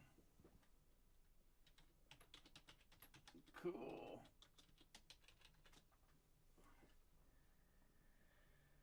Oh, he said this is the past 48 hours to current. I want to get the fucking live stuff. Like, I want to get. Is there any live imaging, or did they get rid of that after the motherships and Soho shut down by FBI and stuff?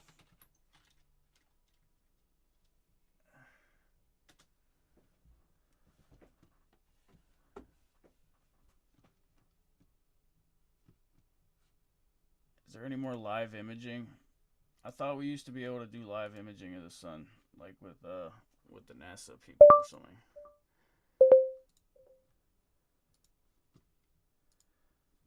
Is there any live solar imaging? I bet there could be a live amateur guy with like a nice telescope on the sun. Live solar telescope.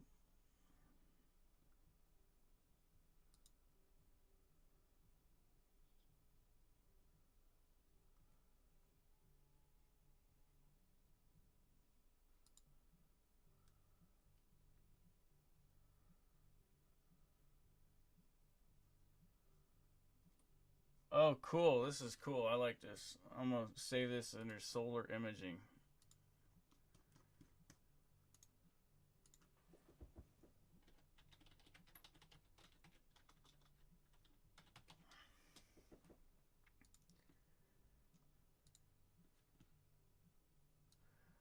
Oh, cool. Why is it not playing?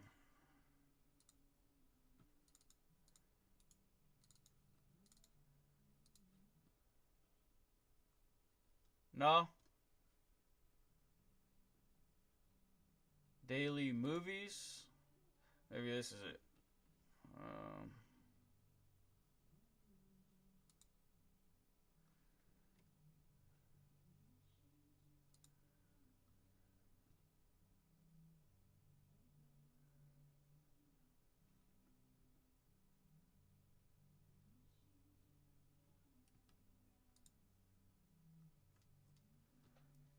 is this?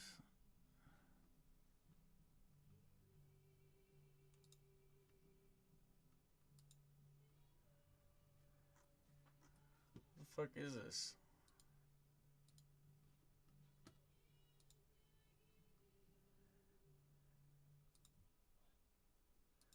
I'm just talking to my stream.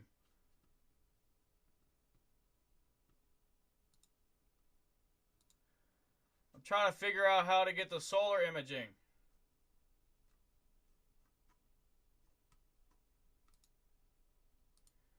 Data links. Oh, okay. You go like this and click on that. Oh, okay. Hey, there we go.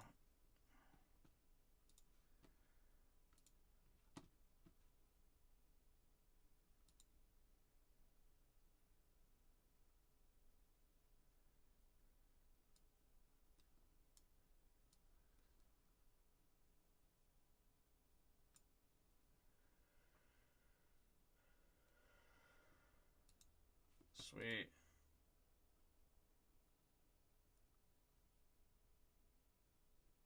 Yo, this is cool. I'm gonna start showing some of this stuff on my channel sometimes.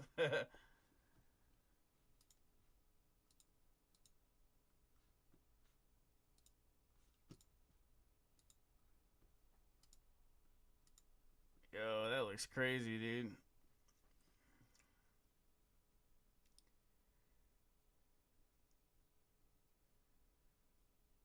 I like how he blows up the video real big and shows it real well.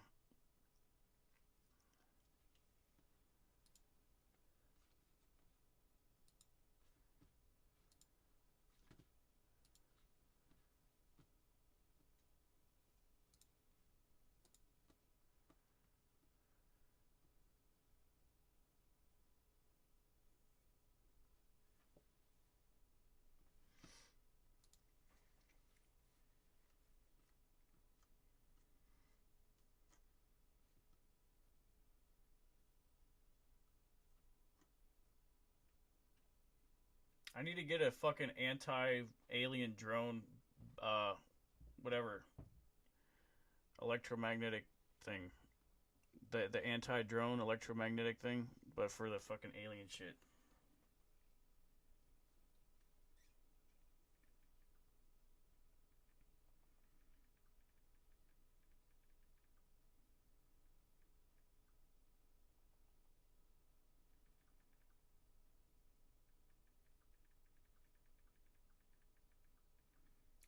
I need to get a freaking anti-drone jammer for the mini drones that fly around me.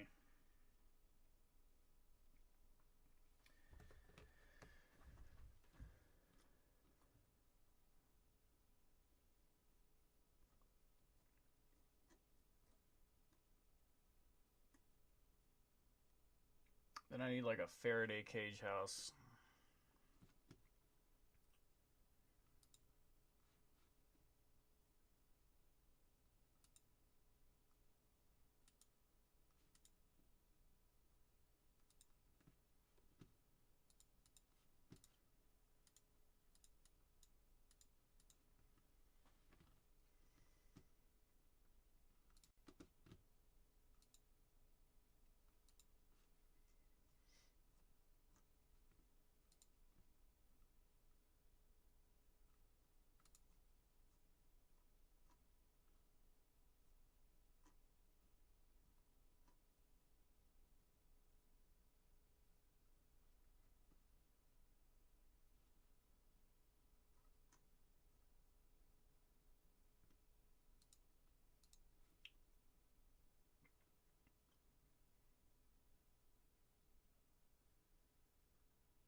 Is there Solar Dynamics Observatory live imaging available to the public?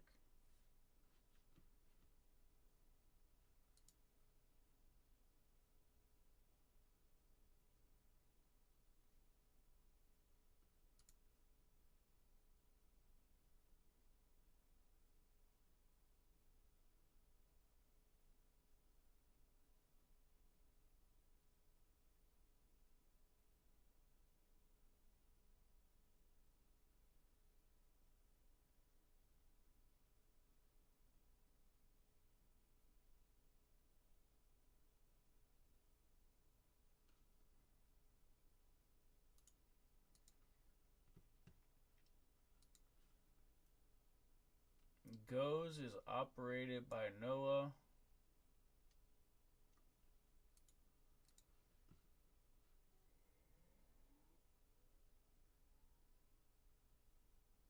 I wish they would let the frickin' downlink be available to the public.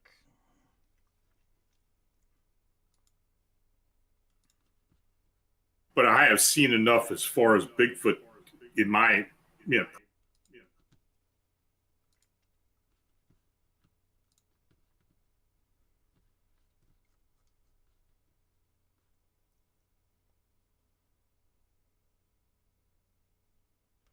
Gong catches the eastern rim.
Yeah, well, everything should be available due to the Copyright Act, Section 107, for research, news, reporting, comment, criticism, scholarship.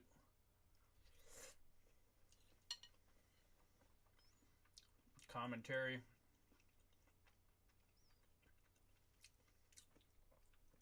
But YouTube chooses to abide by their own rules. They say, oh, this is our jurisdiction.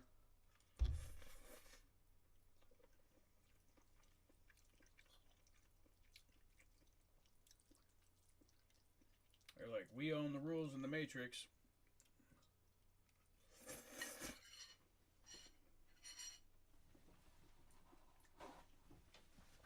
Have yet to sign that it applies to the Matrix too. And the internet and the DARPANET, right? All that stuff was new. I think it pretty much covers that though. I don't know. YouTube says they can do whatever the fuck they want though.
This is a pretty cool live stream. I like this live stream of Matthew Shipley.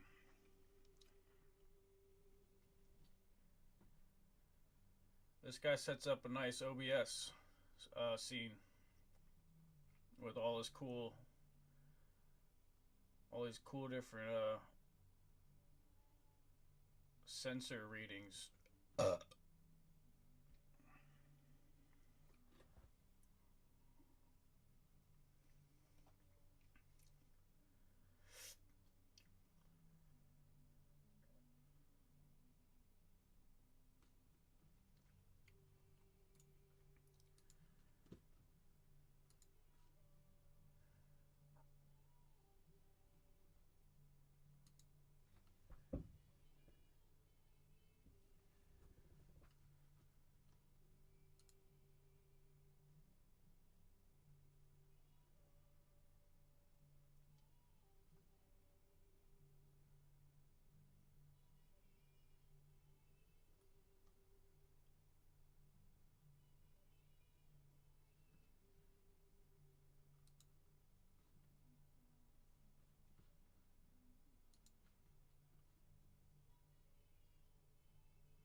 Why does YouTube always fucking delete our freaking recordings that are longer, dude?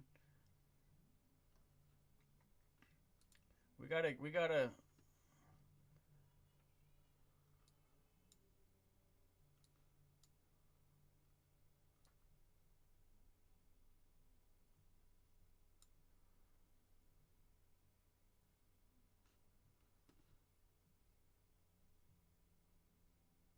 Yo, this guy. Look at this guy.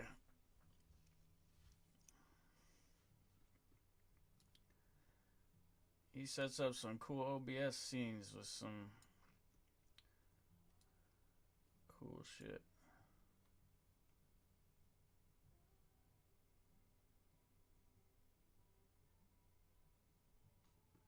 He's doing a fire lookout back then. Isn't it look like a freaking like it's winter time? Fire lookout in the winter with snow on the ground everywhere.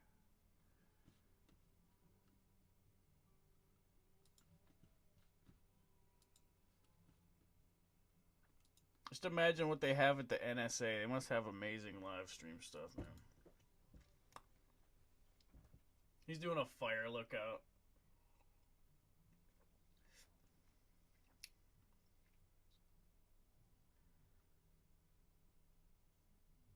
He doesn't have all the live streams ready. He doesn't have all the windows ready with all the live streams in there.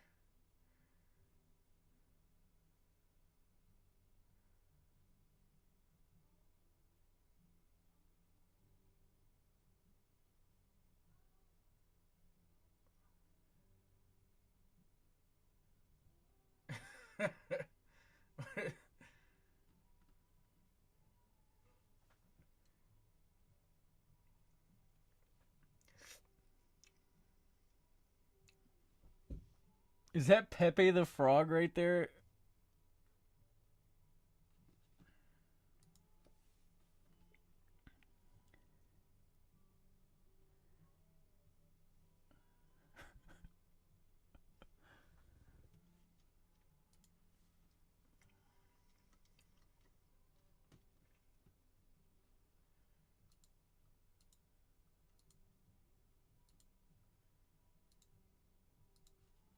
Like this have gone. You know, like we were talking, like Mothman can disappear for months at a time. We haven't heard any about Nightcrawler stories in a while. Rarely have the Frogman appeared. Where's the Goatman? And, you know, where's the Hat Man? And where are they all hiding? I mean, are they all sitting at a poker game somewhere in a dark, dingy casino in Reno or something? That's the big question. I mean, where do they go? Because if you would assume if they were on the Earth plane or if they were indigenous, there'd be more sightings of it. But that just hasn't been the case. I believe that they are able to move between these dimensions somehow. And maybe they all come from one place. Who knows? I don't know. I would like to know. I would too. Kind of gives some credence to that inner Earth theory. Yeah, well, that's something else. I mean, is there really an inner Earth? Who knows? Oh, it looks like he didn't turn off the thing, so Google All right, Chrome let's go is to another deactivating question more here. windows. Let's go to Overbuilt. as he's going Lon, along. any You have to cat go people in humanoid and stories do you could something talk special. I about? forgot what you have to do. Just a few, and most of the cat people stories have come out of Florida for whatever reason. I know two in particular. One was at Naples Beach, where one showed up at. There were a couple witnesses of it. Where it came from, nobody knew. But it was an upright feline type being. Then there was another one in, oh God, what county was it?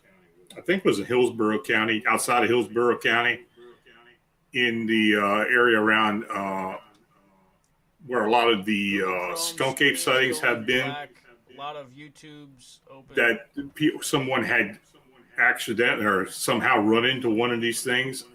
I had to dig it up to get the full thing out of the full story. But I do remember those two in particular coming out of Florida. All right, let's go to Joe here. Are there any snake men? Not that I know of. Aren't snakes scary enough? Yeah, I'm not a snake person. Me either. I forgot what I had to do. I've been bit by two of them.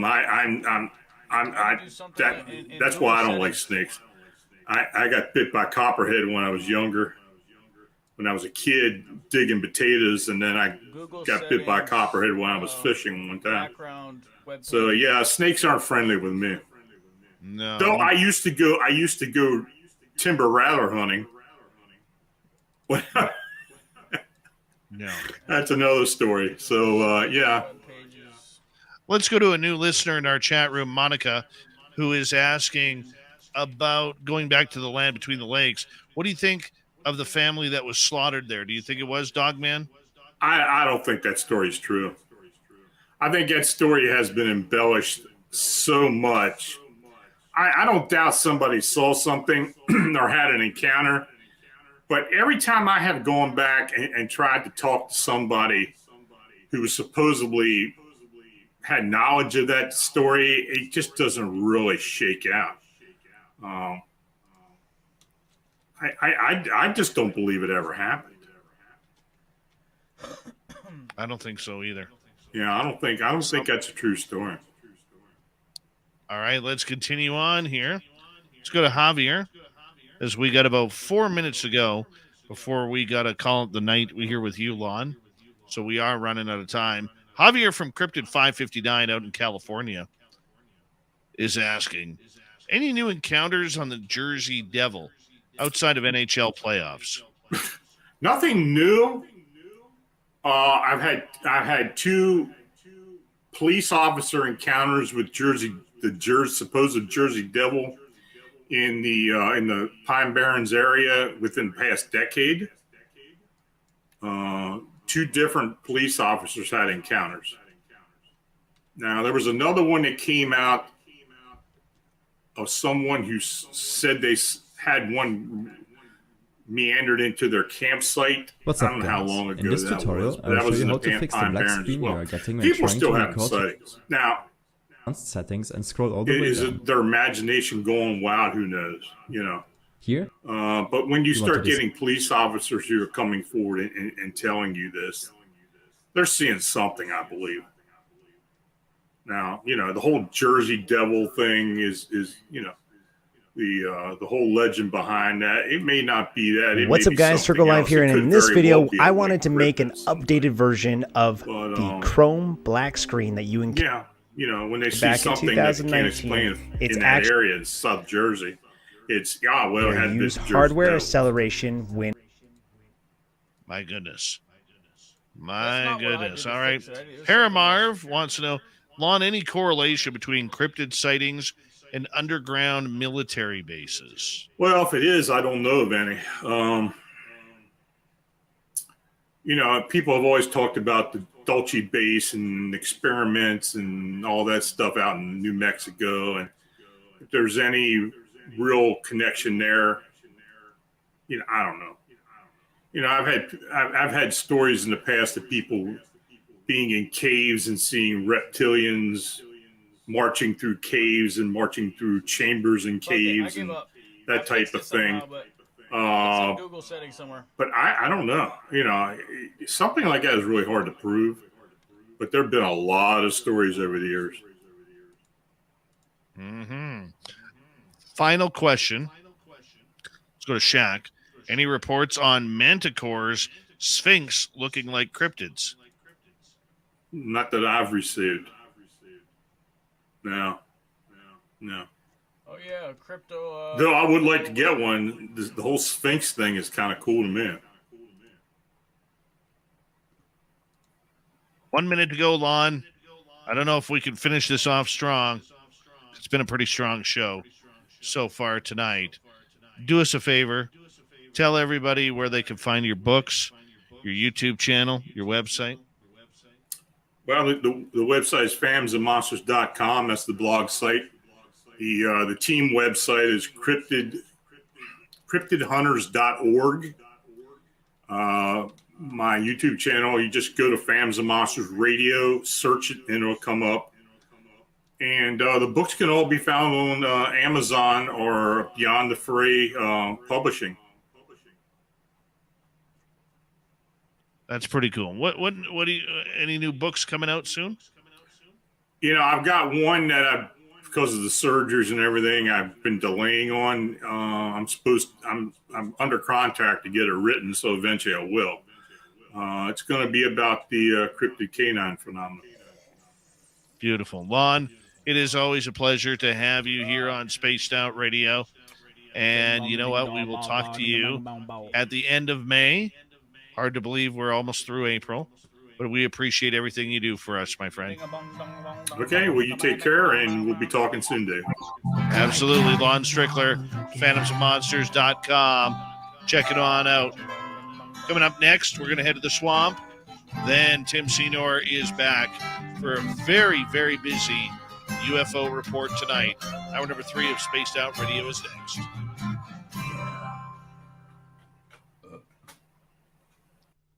Usually it's not bad. I don't know. We'll see. I mean, it wasn't even a kiosk. I know. The monster. The resemblance, to be honest with you. Oh, God. We love you, buddy. You take care, okay? Okay, I'll talk to you soon, Dave. Have a good night. Mm-hmm. Bye-bye. Bye-bye. Lon Strickler, everybody. I will be right back. You guys stay tuned. Lawn Tickler. He does the fancy screen capture with the sun. I'm going to try that. The fancy one.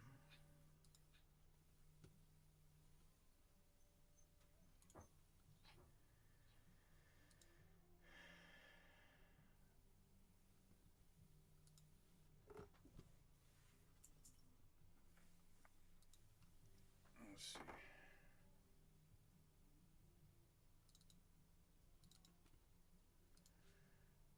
I could just put it in as a file now.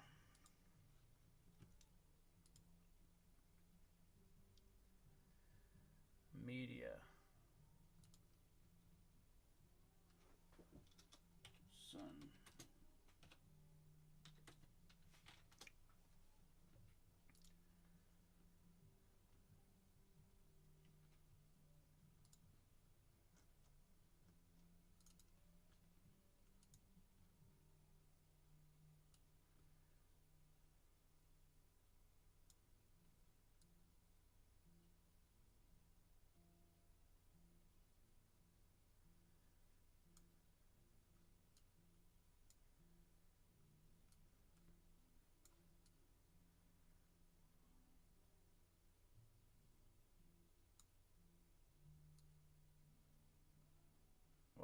Why did it just go invisible?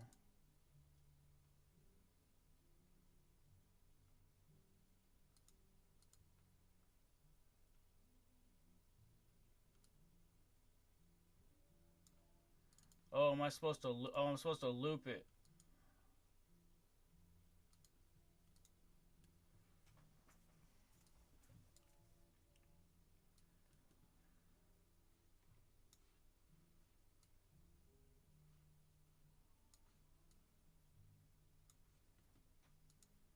Dang, that looks cool, man.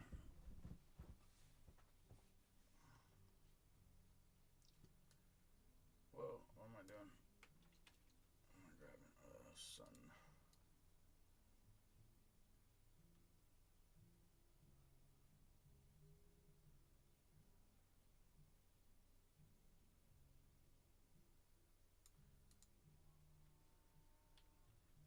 Yeah, let's look at the other side of the sun.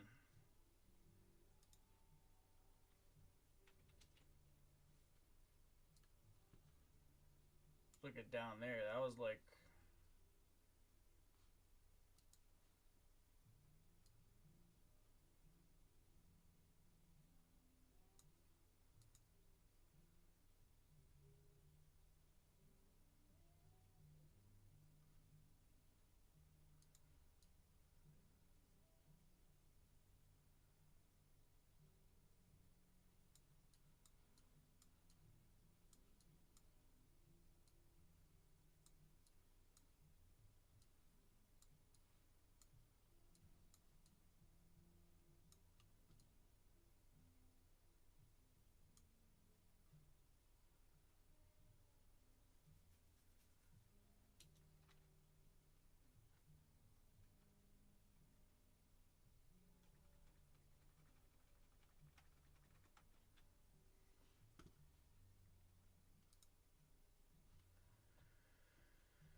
I thought I had a close-up view. What is it doing?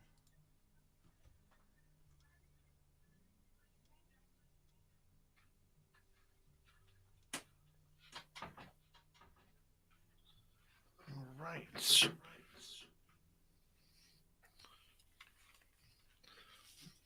Jiro, how you doing? Good to see you. Chris Teen, nice to have you back. Glad you're enjoying yourself, Omar.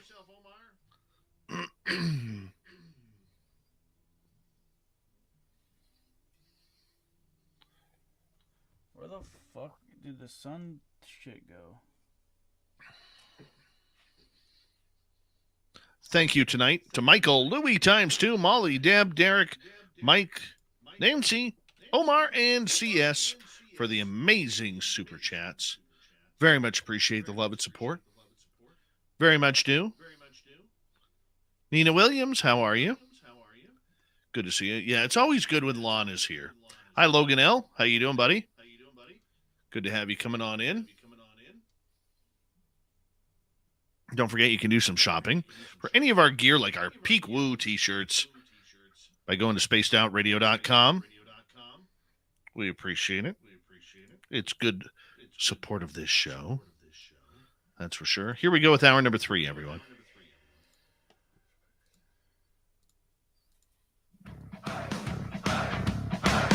Would you like to connect with us? Head to spacedoutradio.com for all your latest show info. Now, back to Dave Scott and SOR. Third and final hour of Spaced Out Radio is now underway.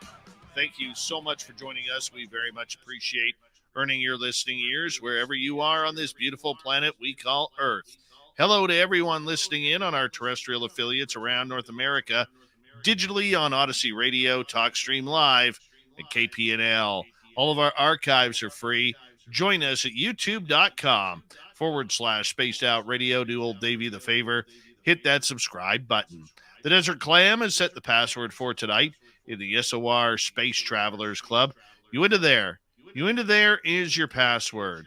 Use it wisely, Space Travelers, as the Clam sets a password each and every night right here on Spaced Out Radio. Our website, spacedoutradio.com. We have a plethora of features for you Rock out to Bumblefoot, read the Newswire, check out our swag as well.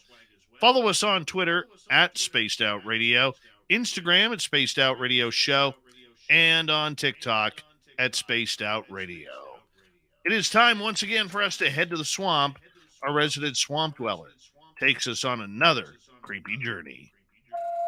Hi, Spaced Out Radio listeners. This is Swamp Dweller. It's time for your nightly dose of spookiness on the show. If you have an interesting encounter or a spooky story that you would like to share, be sure to submit them in at swampdweller.net. You can also find our YouTube channel at youtube.com/swampdwellerreads. Now, let's chill out, relax, and together, let's enter the swamp. I've always been an avid hunter. So when my buddies invited me on a hunting trip in Canada's Yukon Territory, I couldn't resist. We were all excited to bag ourselves some big game. And we spent weeks preparing for this trip. Finally, we set out on a clear day, the sun shining bright overhead. The air was crisp and cold, and we could see our breath as we went deeper into the wilderness. As we walked, we noticed tracks in the snow leading in a specific direction. We followed them, hoping that they would lead us to some sort of prey.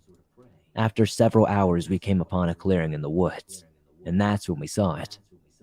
I mean, at first I thought it was just a massive grizzly bear.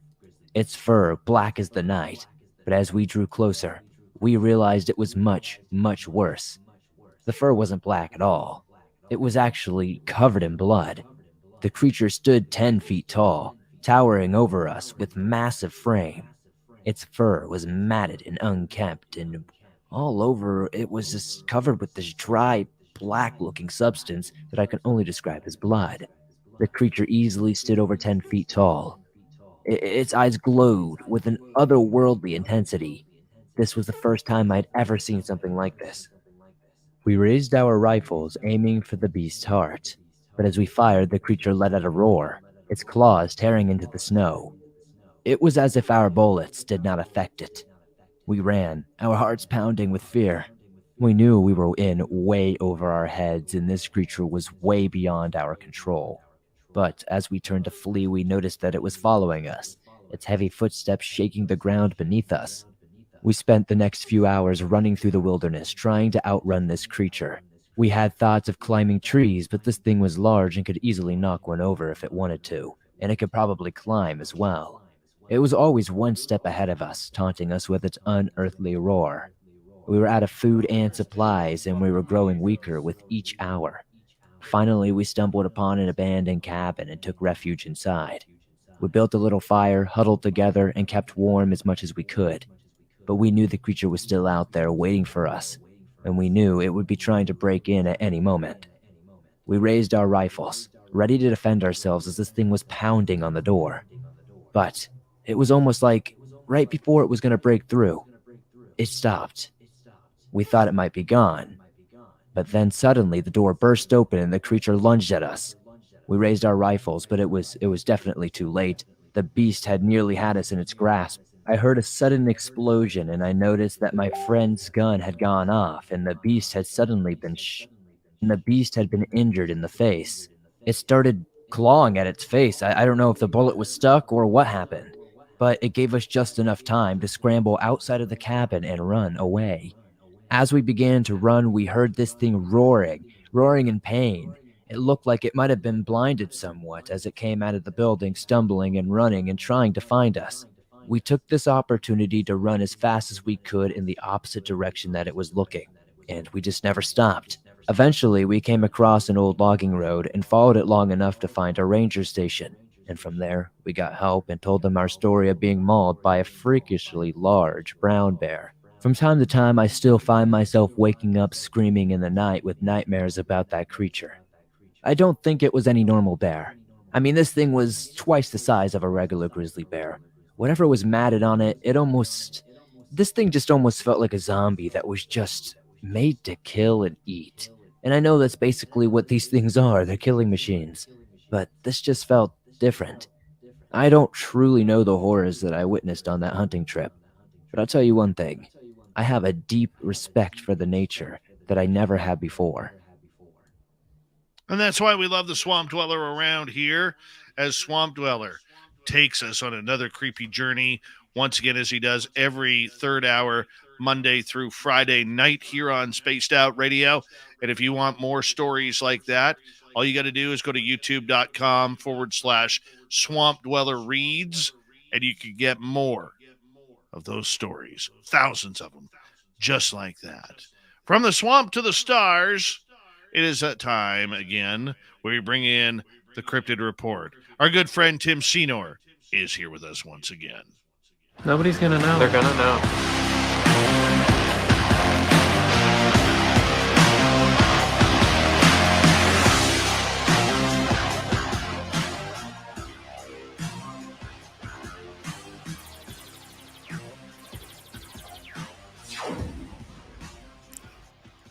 There's the man, the myth, and the legend all rolled into one. Tim Senor, looking like he's just back from a nice golf game, shooting a nice 5 under 67. What's happening, Tim? Hey, Dave, it's good to see you, buddy. Thanks for the invitation. It's great to be back for the Cryptid Report. I guess I'm doing cryptids tonight. So... I apologize. I was going to do the UFO report. I read my script. I apologize. I love it.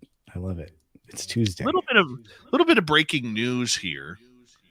Good friend of this show, Matt Ford, from the Good Trouble Show on YouTube, and we highly suggest that our listeners go and subscribe to that. He's really getting into the UFO stuff. Well, he just spent the last number of days in Washington, D.C., and he has lined up an exclusive interview with Senator Kirsten Gillibrand, who, of course, is on the committee really pushing towards learning about UFOs and UAP. And he is going to get an exclusive interview that will run next Monday morning at 10 a.m. Pacific on his YouTube channel. So that's 1 p.m. Eastern. And I highly suggest, if you have interest in UFOs, that Gillibrand doesn't give a lot of podcasters, YouTubers, a lot of time, especially on this subject. And this will be the first time that she actually talks to somebody in our community on the record. And I'm very much looking forward to that, Tim. Very much.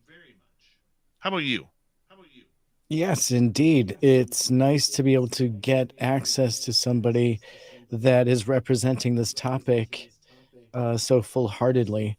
And Matt Ford is a great representative to ask those questions. I am excited to see some of his inside questions, and perhaps he's going to have some conversation with her, off air, where he can ask some of the more important questions that he has, maybe not just on UAP, but just in general. So I think that that's great that she's making time for such a great podcast. Yeah, I would agree with you. And you know what?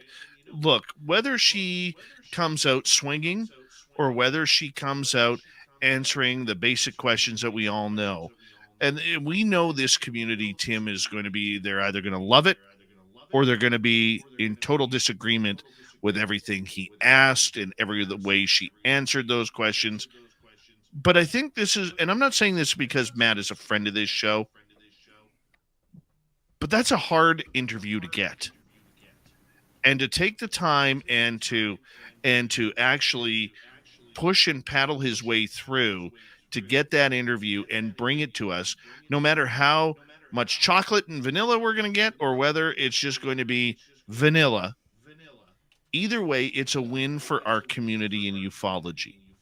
It really is, that she is opened up to this topic and will maybe open up to lengthier interviews and more open discussion regarding this. And you know what? I think, and I know my politics up here in Canada are much different than the politics in the United States. But I will say this. I think politicians need to be held a little bit accountable. They're voted in by the public, and if the public has questions that are relevant to the topic, they need to answer them. And I hope that I hope he asks. Knowing Matt, I know he'll ask some very pointed questions. They'll be fair questions. And we're not going to get many answers. We're not going to get the disclosure answer or anything like that. This, I have a feeling, will be a very politically correct interview.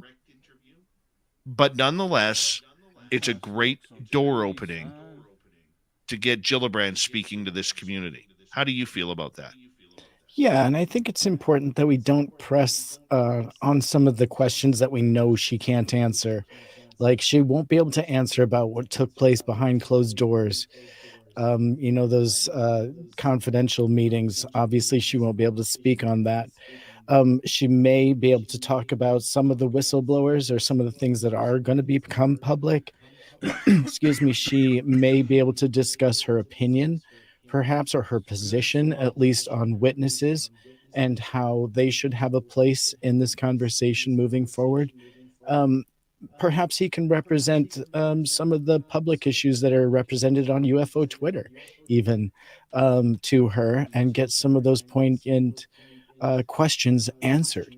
It'd be great. Well, the good news for our Spaced Out Radio audience is in our number 3 of Monday night show. So Matt Ford's episode will air Monday morning, okay, at 10 a.m. Pacific, if you want to listen to it. That night, in hour number 3 for the UFO Report, Matt Ford will join us for an interview for that final hour of the show, where you and I will get a chance to talk to him, and it'll be his first interview right after that. I think it's going to be great. We're going to get to learn. We're going to get to learn the inside of everything. How difficult was it to line up this interview? How difficult was it to get questions answered? Okay, we're going to ask him a bunch of questions regarding this. But this is an important time for our good friend Matt Ford and the UFO community. I hope the UFO community realizes it, whether you are in agreements or in agreeance with Gillibrand and what they are doing on the political side, or whether you're not, or whether you're in agreeance with everything that's going on in ufology or not. The main thing is we got to get the door open somehow, and this door has been opened, and I like that about it. I do too. And it's also an opportunity potentially to have a conversation with her, to educate her on initiatives and public programs that have been created on this topic that could help. So, it's a great conversation that needs to be had. And the public two-way, I agree with you, is very important when it comes to this topic and the people that are moving on it. I would agree. We're going to talk about at length here another subject, okay, that is going to be a little bit highly controversial, okay, and that topic is Fox News parting ways with Tucker Carlson. Now, I have been on record as saying that, as a former hockey tough guy, that Tucker Carlson has one of those faces that I just want to punch. He does. That smug, cocky look. He just deserves it. Okay? But politics aside, or whatever side of the ledger you sit on, whether you liked him or not, and I will admit I'm not a fan of his. Okay? I'm not. However, one thing that I did admire about him was the fact that he never dropped the UFO story. He kept the UFO story in the mainstream. Granted, he asked a lot of softball questions because he's not a journalist. He's a TV entertainer. He even admits that himself. Okay, so it's not me saying, you're not a journalist for working on Fox. It's not that at all. Okay? But I will say this. A lot of people, millions of Americans and people around the world, found him highly entertaining and asking a lot of prudent questions on difficult topics. But when it comes to us here in the UFO field, the one thing I liked about Tucker Carlson is he kept the conversation open, Tim. we didn't have a lot of journalists who would do that, or a lot of television faces that would do that. Sure, there would be the odd New York Times article. There would be the odd article that would come out from Politico and go absolutely haywire. Okay? CNN never covered UFOs the way Fox News and Tucker Carlson did. The rest of Fox News never covered UFOs the way Tucker Carlson did. Okay?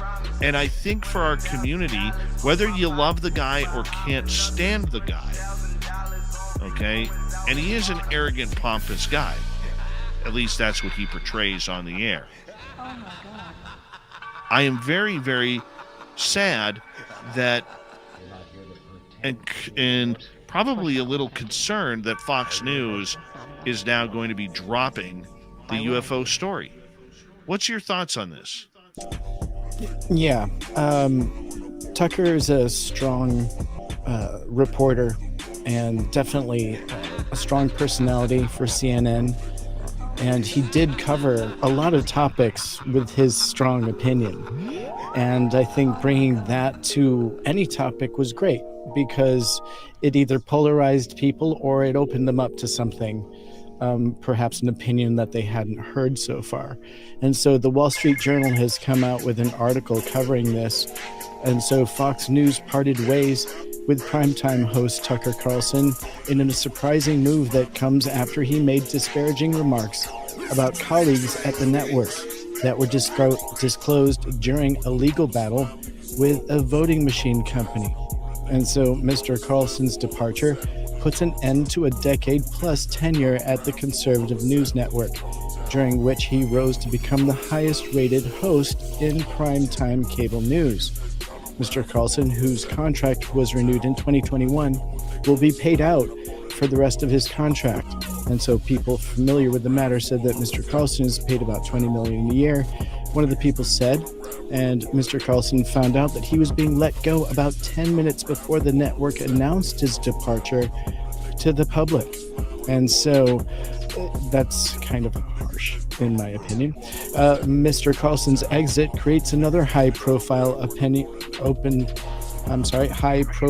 opening in a cable news landscape where familiar faces have been leaving over the past year and a half.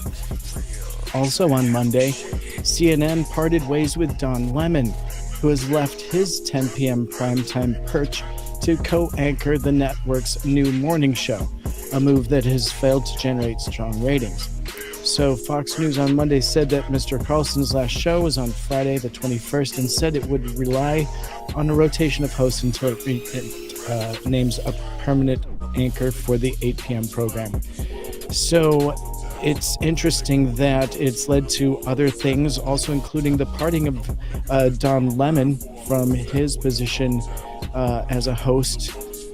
And it comes at a really strange time. Now, there were a few other things I feel could have potentially contributed to these departures, and that's just my personal take and perhaps some of social media's take, that Tucker Carlson was pretty profound and public, talking about his views on journalism and how certain topics are being handled by big name journalistic companies and how they're handling topics that they have trust from the public and may be abusing that. And he's pretty public with his opinion on that, and that may have led to perhaps part of that departure. And I would point to the Full Send podcast interview. I think that was another thorn in the side of CNN, that he did that podcast interview where he kind of came clean on some of his feelings on UAP, and some of the truth that he felt behind that, and some of the other stories that he has to maybe publicly say one thing but has a personal opinion on inside knowledge that is totally counter that. And then again with Don Lemon, he recently did an interview that was with a presidential candidate, where he kind of went at odds with the presidential candidate Vivek Ramaswamy, and kind of put it in an aggressive term in a live broadcast. And I think that kind of confrontation is also one of the things that perhaps led to the separation of Don Lemon from CNN. It's pretty heated times right now with that going on right now in the headlines. Well, you know what? It's a big day in the U.S. news market when that happens. I want to, kind of bring it back to focus on UFOs. We haven't seen a lot of people really story and run with it. We all, the minute we hear the word UFO or we read the word UFO in a major newspaper or on a major news television station, whether it's Fox or CNN or CNBC or Newsmax or whatever it may be, we as a community get excited about that, Tim. We get excited because we want everybody else to be able to share in what we have studied.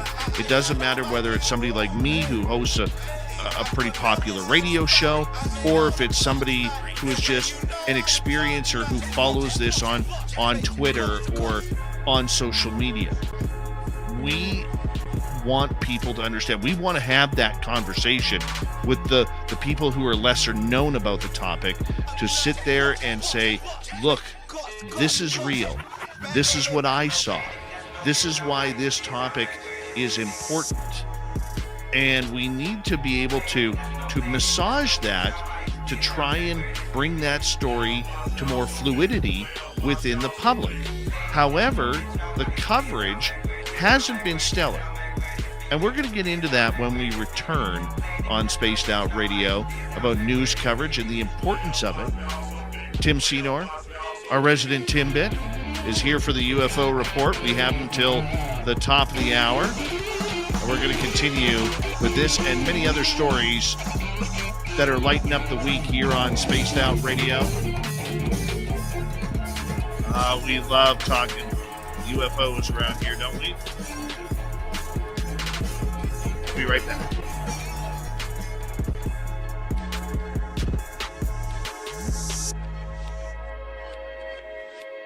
Let's try and keep the Tucker and Lemon stuff towards UFOs, please. Okay? Cool. Just in the chat room. Isn't a big debate.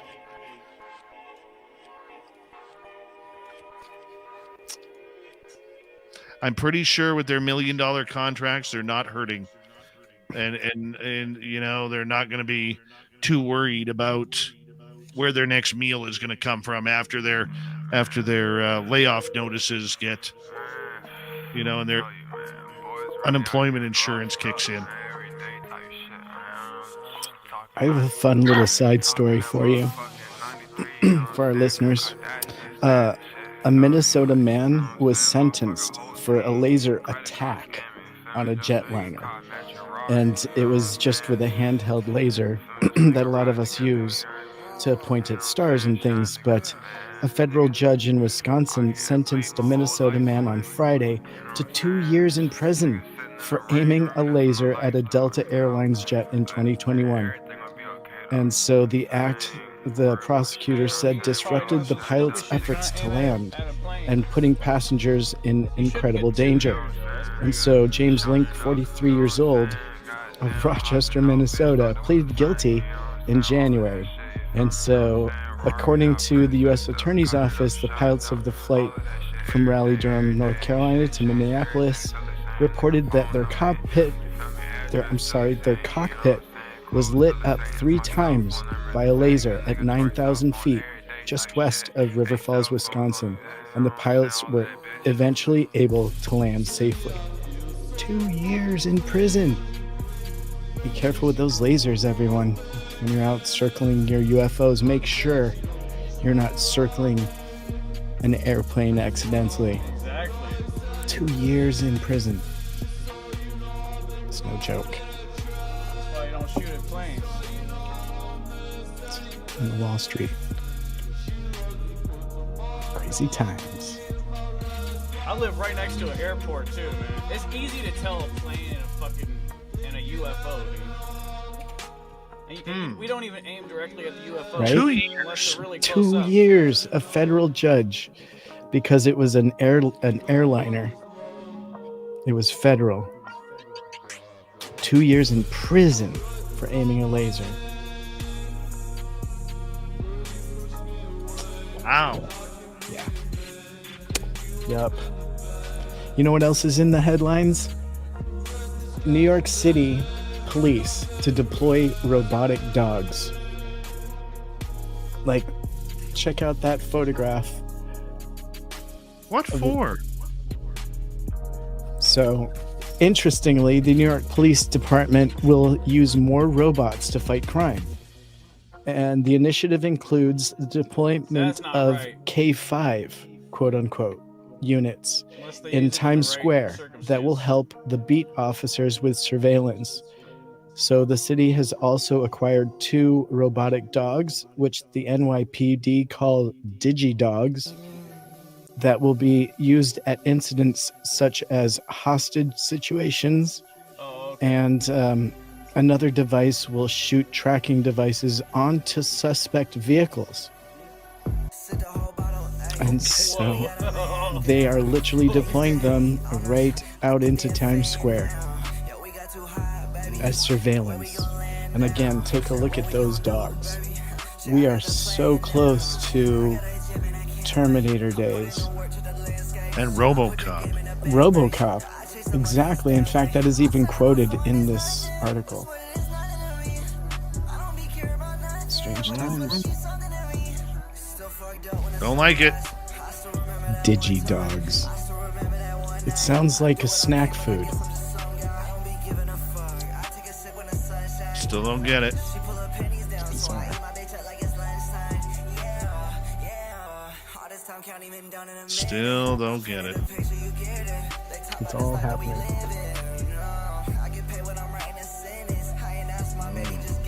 Yeah, mount a machine gun on that and it's absolutely RoboCop time. Imagine that thing charging at you. Well, dealing with a hostage situation? Yikes. It's not delivering pizzas, that's for sure. No, I don't think we're going to see Don Lemon or Tucker Carlson all of a sudden doing a DoorDash, raise a couple of bucks for gas. Can you imagine if they did? That would be so great. Oh my God. That would be a treat. Would you tip them? That's the big thing. Here we go, Tim.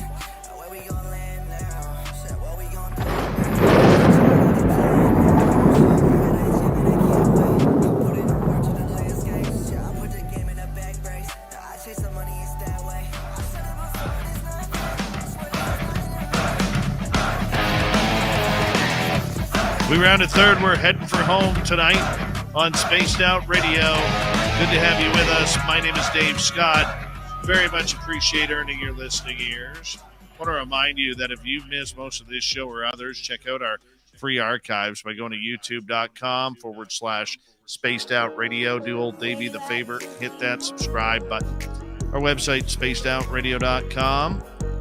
We have a plethora of features for you. Rock out to Bumblefoot, read the news wire, check out our swag. Follow us on Twitter at Spaced Out Radio, Instagram at Spaced Out Radio Show, and on TikTok at Spaced Out Radio. All right, Tim Senor is here with the UFO report, and we're talking about UFO coverage in mainstream media. This coming after Fox News has parted ways with Tucker Carlson. And normally, like I've stated before, I'm not a fan of Tucker's. I think he's smug. I think he's arrogant. I think if he was on the ice, I would definitely high stick him. Okay? I would. If I was a pitcher in baseball, I would throw for his head. Okay? Don't like him. But nonetheless, I do like the fact that he kept the UFO story going within the mainstream media. And at times, when this story seemed to have dried up, Tim Senor, Tucker was there to bring more news, whether it was interviews with Lou Elizondo or Chris Mellon, even President Trump at the time, even, going as far as interviewing Jeremy Corbell about this, other fighter pilots, from David Fravor to Ryan Graves to anybody who wanted to talk about this subject. He really, truly seemed very interested and intrigued that this long-time tinfoil hat conspiracy story was actually true. I say stupid shit. And my question is, as we have talked numerous times on this show over the last, since our beginning, where's the mainstream coverage on this story? Who now picks it up? That's the scary part. Because it's one thing to have a bunch of writers for Politico or newspaper writers to write it. Not a lot of people are still watching or reading newspapers. We're reading more online, yes, but it doesn't get the coverage that television still does. And if you look at every other major news site, they were still making fun of the topic, still playing the X-Files music, still having that little laughter about little green men after the story had been told. Really never seemed interested in giving it the proper coverage it deserved. So, Tim, if Tucker Carlson is now done in front of the camera, where do we go for this story? Who do we turn to? Yeah, and this topic deserves an air of diplomacy that perhaps it hasn't received. Now, Tucker Carlson did some pretty in-depth interviews, and he also did a few specials that were like 45-minute long documentaries on the UFO UAP topic, and they were all available and still are via the Fox app. I guess it's the app they have for Fox News. And I feel like it, in this topic, like I was saying, we do need an air of diplomacy where I feel, you can't just hit it head on. You need to be diplomatic about how you talk about it, because ultimately there are two sides to this story. And if we want the truth, it's going to take an air of diplomacy to get it. And we know that. And so to come at it this way perhaps wasn't the way. Now, I would consider some of Leslie Kean's work to be pretty groundbreaking with some of her documentary work and her newspaper work and all of the articles that she publishes. But I feel like this topic is definitely seeking and needing new blood, looking for the next generation, perhaps, of people that will take some journalistic courage and ask the hard questions, but in perhaps a way that will get the answers that we need without perhaps upsetting the source of the information, if that makes any sense. And so we know that the information is out there, and we know that the people in the know are happy to talk about it, but it has to be done in a way that they can, reveal it without revealing sources or breaking NDAs. So again, I think this circles back to we're looking for the next generation, perhaps, of journalists at this point. Because like you're seeing with these people falling away, perhaps there's a reason, their voice is being quieted at this time. We don't know. But quite honestly, Dave, I think it's going to come down to maybe some of the public voice that needs to be heard. Podcasts and shows like yours and radio shows like this, they are probably going to be the go-to now for the news. Because if people are being shot down every single time they raise their voice, it's going to take the low-flying individuals that like to come out with the truth in their own way to be the go-to spot for the news now. So it's people like you, Dave, and this is going to be the place for the news. Well, I mean, that's fine and dandy to say, and we don't mind bringing it. But there are millions upon millions of Americans who tune in each night, and we're getting that story of UFOs. That's hard to replace, okay? Other shows like this who have that type of audience, they're not talking UFOs every night. Right. They're Well, not. I think Tucker also had a deep interest, didn't he? A personal interest. And I think that was expressed anytime he was asked on this subject, whether it was on or off camera. And he wasn't afraid to ask the questions that I feel like were in his gut to ask, right? And it got him in trouble perhaps down the line. But ultimately, I think he has a deep personal interest in this topic. Do you agree? I think he does. Now, it's not that he was talking about the subject every night, but at least a couple times a month, it was coming out of his voice. And let's face it, he was also a pretty smart guy to know that the minute he would absolutely start talking about this subject, his ratings would spike. And anybody who watches ratings knows that the minute you start, and we see it here on our show, okay? If we go talk about spirituality, the paranormal, out-of-body experiences, near-death experiences, we have our regulars who listen live, but our numbers are much lower than if we're talking UFOs or if we're talking Bigfoot and monsters. Our numbers are higher because this is what people want to hear.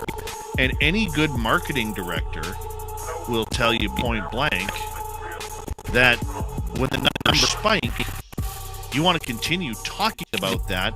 Maybe not every night, because that on a show like Tucker Carlson's on Fox, that's not the focus. But if you could talk about it once a couple weeks, that does enough to flare up the ratings, which flares up advertising. You could charge money. And it was a smart business move for that show as well, and for Fox News advertisers, their advertising department. The question is, will they continue along that line? Because we haven't heard it from the other hosts that they have. It's always been Carlson, whether you love it or not. And like I said, I think as we round out this topic, Tim, I'll give you the final word on it. I think this puts a very big hole within the UFO coverage in mainstream. Now, that all depends if he ends up at another network or not. If he does, we could probably see it continue. But if he doesn't, that's a big hole to fill that ufology I don't think can recover from. You're absolutely right. Because I feel like he was the driving force behind that topic being covered the way it was at CNN. You're absolutely right. So those are big boots to fill there. And I hearken back to when To the Stars Academy came out and this topic started to make headlines. And I wonder what that push was all about and why we've seen people come and go pretty publicly mainstreaming this topic, and sometimes showboating on it, and sometimes just passing the baton on, and allowing the topic to kind of navigate its own way. But before we switch topics, I just wanted to kind of get your take. What do you think the relationship is now with the topic from the beginning, when it was still kind of breaking the news headlines, to now where it's kind of they're trying to shuffle it back out of the headlines and out of mainstream news, and we can even see them trying to push people out that have that voice. What do you think the changes that's happened between then and now? That I don't know. I don't know how to answer that. I think what we've seen a lot. If we go back to the beginning, Tim, we see a lot of disbelief within the mainstream community, because mainstream news outlets never wanted to cover this subject. They didn't know how to cover this subject because it was only, people with no dental plan, no education, hadn't had a haircut in 15 years, where everything was a conspiracy. They had tinfoil all around their house. Okay, those were the type of people that newsroom journalists and anchors felt were the ones who were chasing the UFOs. They didn't realize that there were government officials. They didn't realize that there were government programs or scientists or lawyers or doctors that were looking into this field. They had no clue.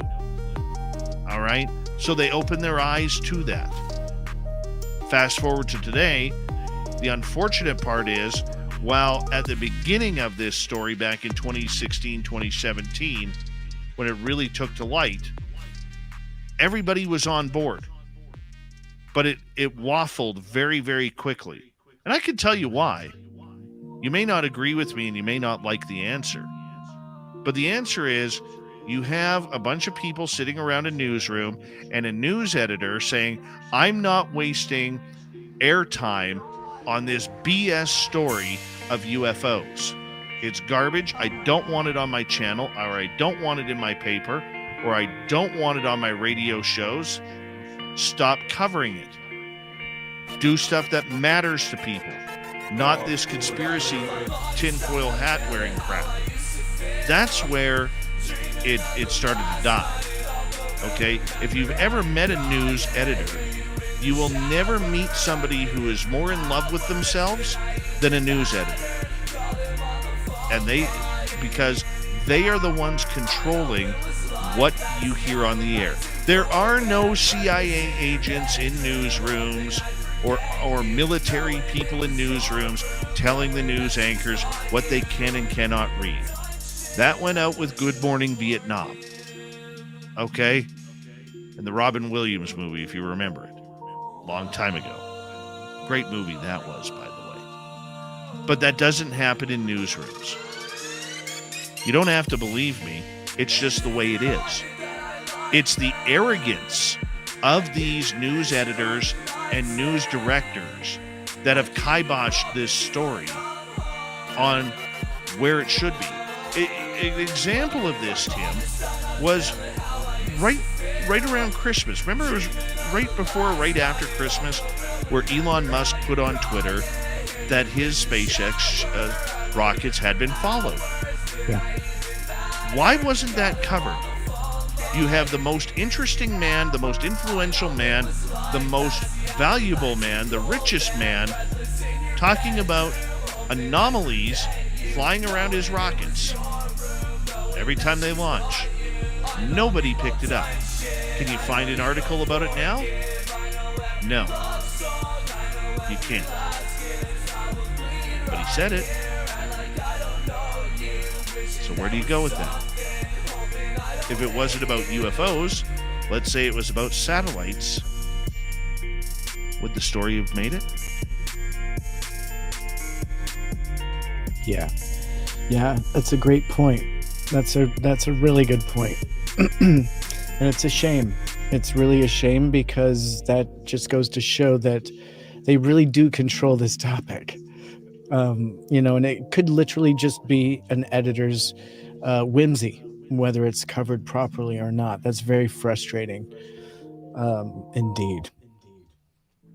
You got a final story for us of a UFO encounter. Dealer's choice. You pick it, man. Okay. Yeah, let's do that. Stand by while I bring it up. We got about 5.5 minutes, Tim. Okay. You got that one. Yeah, so this is going to be an underwater UFO. And recently, new underwater UFO footage has surfaced. And so during a 2002 ROV expedition by Japan Agency for Marine Earth Science and Technology off San Rico, something unexpected happened at the moment the ROV filmed a giant squid. The new footage is available, and it shows something like a fast-moving, glowing, saucer-shaped object passing by the background at a depth of 421 meters. And so, unable to identify the object, the puzzled expedition members wondered if the ROV had captured a deep-sea animal, or more likely, or potentially, a UFO or USO, an unidentified submerged object. So it's not the first time USOs like this have been seen in Earth bodies of water. These USOs flying into and out of the oceans are unknown craft that are able to travel underwater at tremendous speeds. But until now, it remains a mystery what exactly these objects are and where they come from. So this article coming from anomalien.com shows and talks about that USOs are similar to unidentified flying objects, except they are seen in or near bodies of water, such as oceans, lakes, rivers, or ponds. Some USOs are said to emerge from the water and fly into the air, while others are said to submerge and disappear into the depths. Now, this recent video that has released is pretty compelling, Dave. I'm not sure if you've seen it, but it literally does show a squid in very clear imagery, and then passing very close behind it is a long, stretched out white or silver looking saucer or shaped object, and it's very compelling. It moves so quickly through the frame, and even through frame by frame analysis, it's still very convincing that this is actually a hard shaped saucer shaped vehicle potentially. So Dave, with information like this coming forward, your thoughts about USOs and more evidence coming forward? Well, the old UUPs, because I know you love them government terms, Tim. You know, them old UUPs, look, you know, we don't know what's happening in the water. We're not spending enough time in the water, nor do I think there is the budget to be searching the water outside of the U.S. Navy. And we know there are strange things happening down there, including where they are probably hosting a whole plethora of aliens down there with their ships. They're having a big party. They haven't invited the humans down. And every now and again, they'll chase down a submarine just for giggles. I don't understand the water situation or how these craft can seem to go through the water at hundreds of miles an hour, then come out of the water and shoot up into the sky at 6,000-7,000 miles per hour instantaneously. Indeed. I don't get it. In this video in particular, the craft moves right behind a squid. The squid does not even seem to notice. It doesn't disrupt the water around it. It doesn't disrupt the imagery or anything. It seems very unworldly and very convincing piece of evidence coming from Sanrico, Japan. And so I would love your audience to go and take a look at that new evidence coming from anomalien.com. Yeah. Well, I mean, just like Random Guy has told us, my man, he's like, guys, we got to start watching the water. There's a bunch of stuff happening in there. And every time, and I think you've asked this question about in 45 different directions to him, and he keeps saying, gotta check out the water. We need to spend more time in the water because that's where they're probably hiding. And if they have bases on this planet, that's probably where they are, where they can't be detected, is underwater. And I can tell you right now, I'm not going in. No bloody way am I going in. Okay?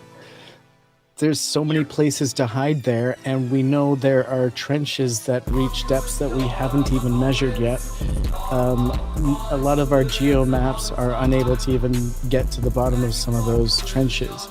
So there's plenty of places underwater to hide, and I absolutely agree that that is somewhere that we should be exploring and mapping before we consider exploring and mapping outside of our planet. I mean, we don't even know every inch of our own planet. We're trying to get to know Mars. It seems a little crazy, doesn't it? I agree with you.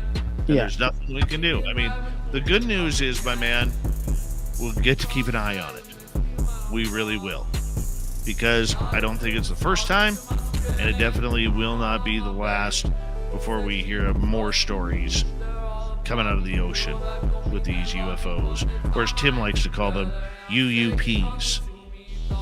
UUPs. You're a UUP. Hey, man, I know you love that new lingo stuff. You're that guy. You're that guy. Tim, thank you for another great UFO report. You were right on top of everything again. Thank you again, my man. Thanks for having me. It's been fun. Great seeing you, and thanks, chat and audience. All right. Thank you to Swamp Dweller and Lon Strickler from phantomsandmonsters.com for being here for Strange Days. We got Mr. Ron Bubblefoot Thal Rocking in the background with Little Brother is Watching. Bumblefoot is the official music of Spaced Out Radio. Rocking us in and out of every single show.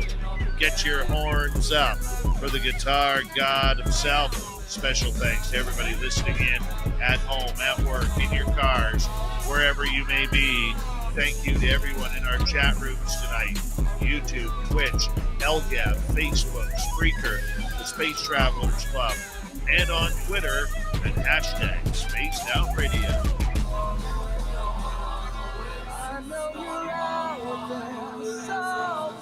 Remember, this show is copyright by Spaced Out Radio and SOR Media Ventures Limited. Thank you so much for choosing to share your evening with us.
Go to LA to, you gotta go here, go there to come up in any entertainment business. You ain't gotta do that. You can stay your own. If you got the right talent, now if you ain't got no talent, you might need to travel the world like that and try to find somebody who might be in your style. But if you got the right thing going on, man, they gonna find you.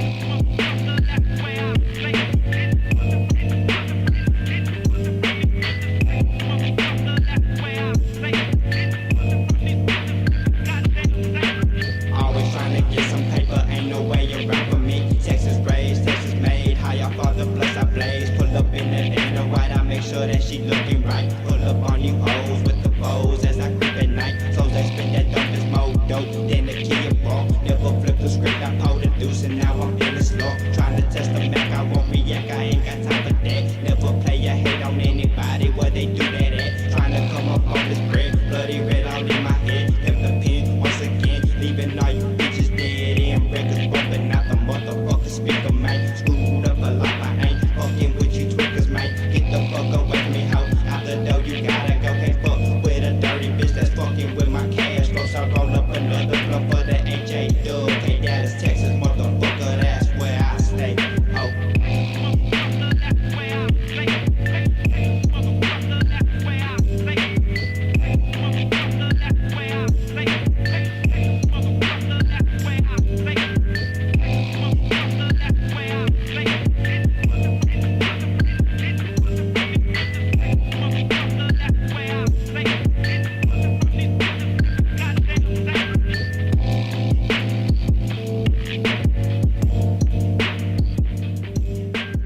some make some wealth. Stressing paranoid every day like it's my time to go. Can't rely on anybody, need some help they never show. Unless I got some weed or some drink, then it's time to roll. Hard to pick apart who's your real friends anymore. So I stay one deep, solo when I'm fucking trees. I don't need to pass my weed out, cause it's love for me. I'm tired of lending a helping hand when no one seems to lend it back. Underdog my whole life, ain't nobody coming slack. Had to learn things the hard way, never did I fold. Living by the G code, game and soda, never told. Bounce back like a true G when I took an L. Anyone who ever doubted me sent them straight to hell.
That's an amazing fake. Wow, if that's a fake, I mean, that looks like a mold. That's an amazing mold. Holy shit.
is my shit not showing up on UFO Twitter?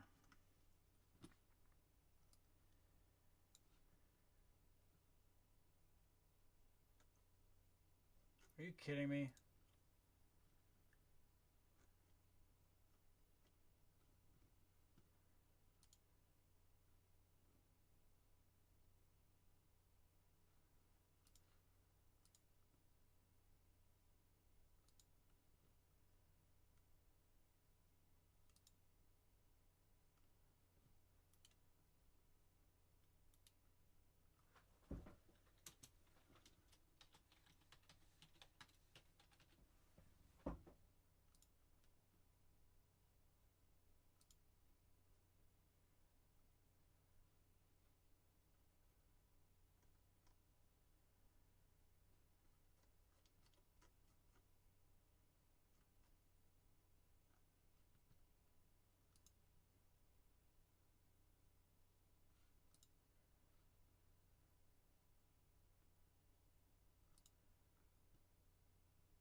Oh, shit.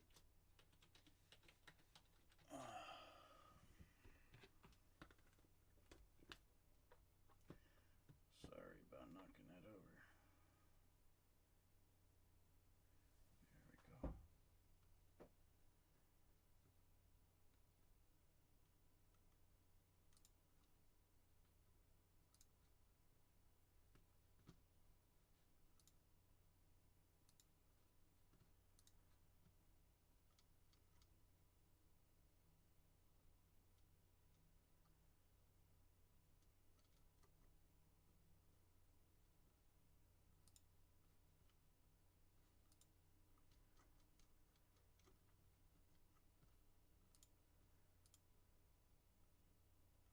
Why is it not showing up?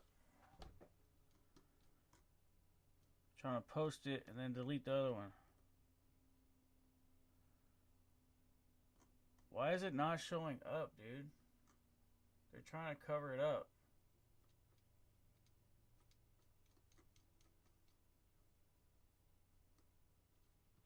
Dude, they're fucking trying to cover it up.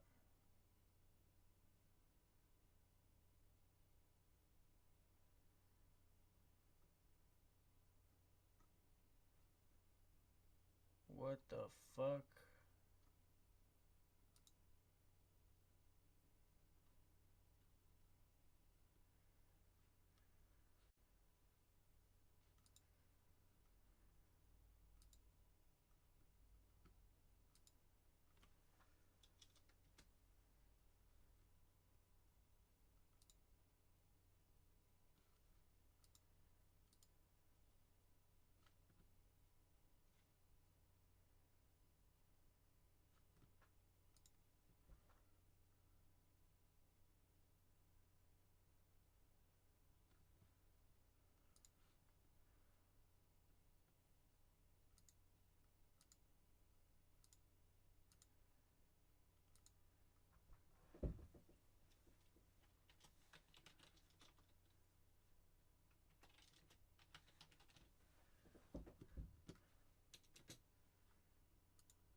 Why is my stuff not showing up on UFO Twitter? What the fuck?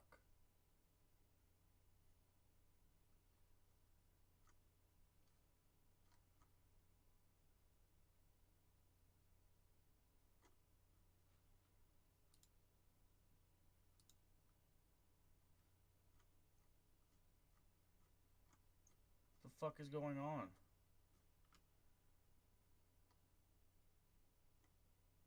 Oh, this guy already posted it on UFO Twitter. Wait, which one did he post? He posted the one with that thing next to that thing.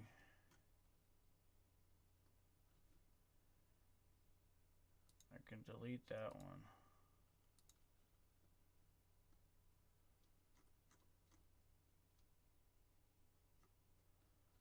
Why won't this show up? They're trying to like cover this thing up.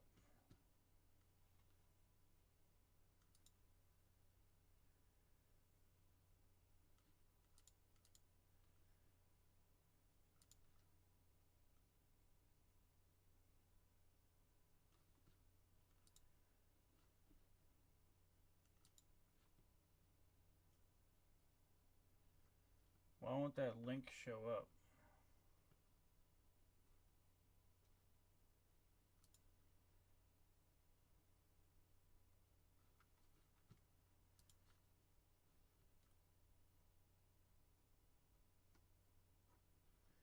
Whatever. I should share my live stream now.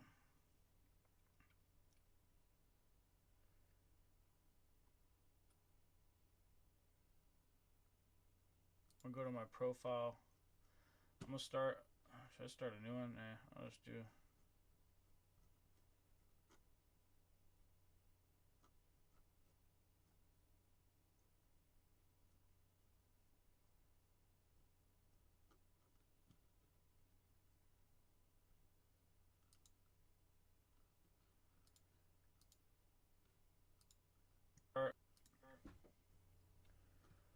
What's up with the low quality, dude? There we go. Wait, what's going on? Is it gonna render? What's up with the low quality, dude? There we go. Wait, what's going on? Is it gonna render?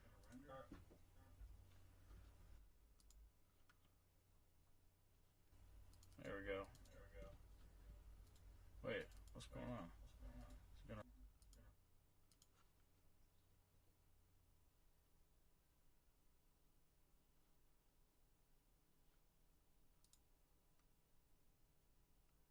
Why does the quality look so shitty?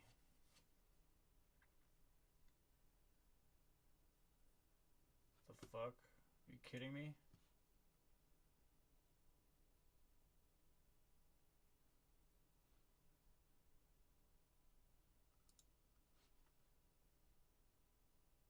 You fucking kidding me, Twitter?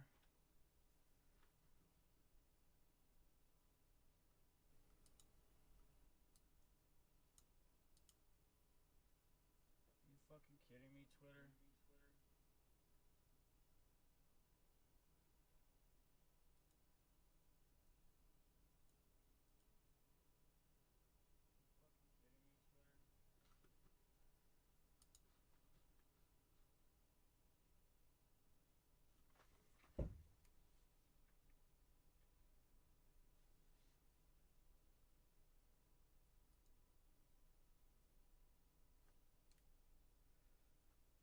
On YouTube it looks good. I'm gonna share the YouTube link. On YouTube it looks good. On YouTube it looks good. I'm gonna share the YouTube link. Why does it look so shitty on Twitter?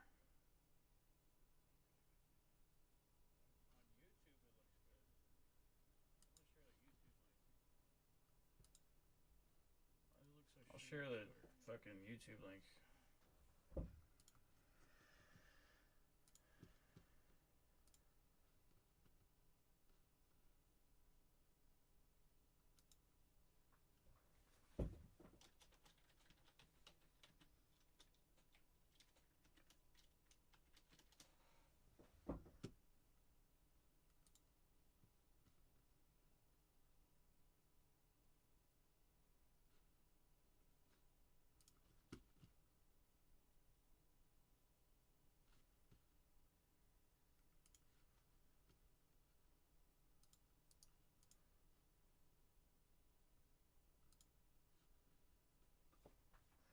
should do this on my phone so I can copy all those other hashtags real quick.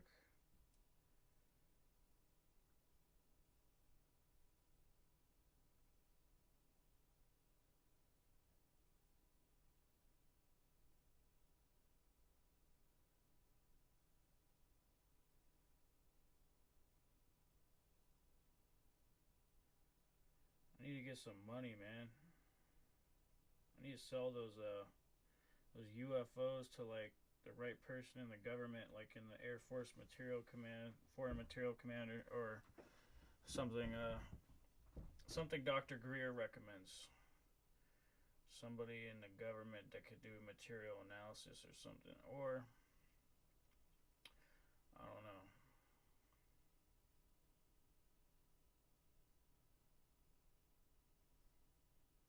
They probably already know about that shit.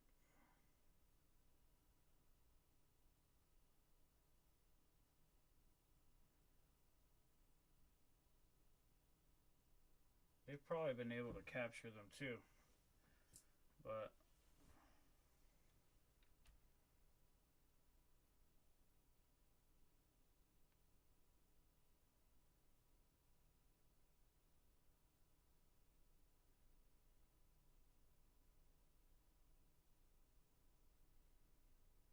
you're definitely playing with fire. Like, and even these people are fake. This is like fake UFO Twitter. These people never done anything.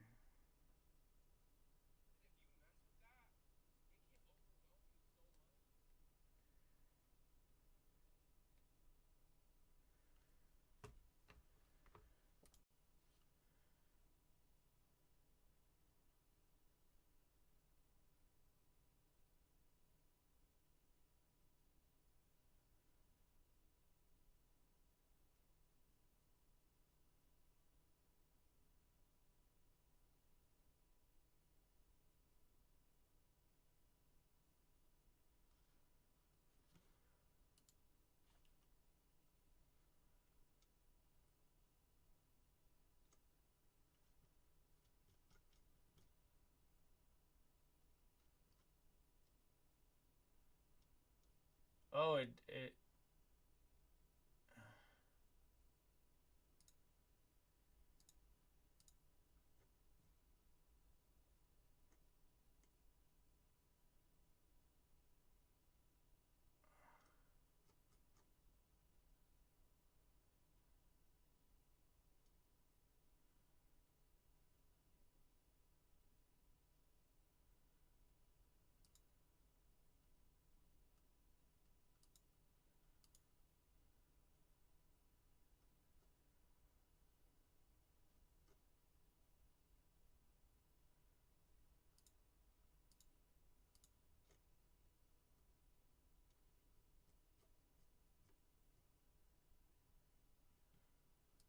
I'm trying to get this fucking video to show up on UFO Twitter.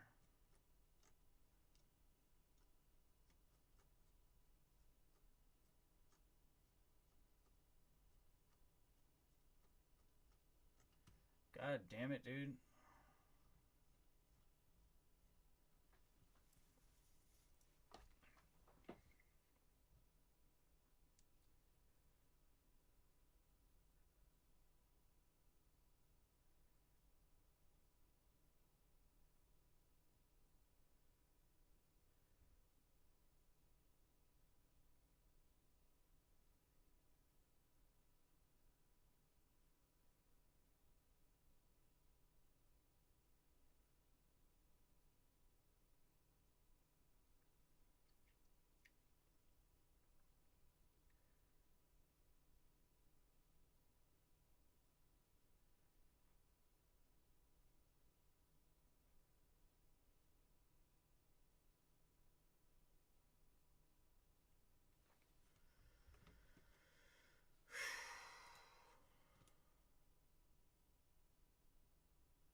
Trying to make sure this tweet is up.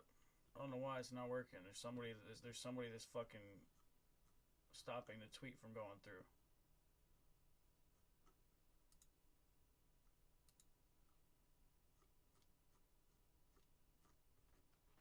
Somebody's stopping the tweet from going through. I'm not stopping until we get something going on there. I don't know what the fuck's going on.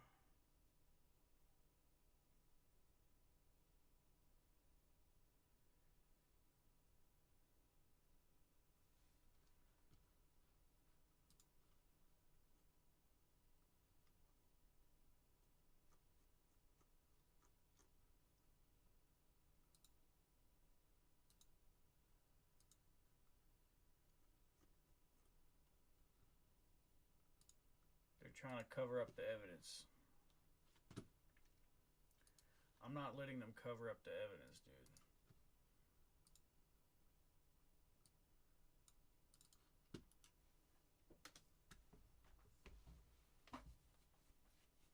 I'm not letting them cover up the evidence.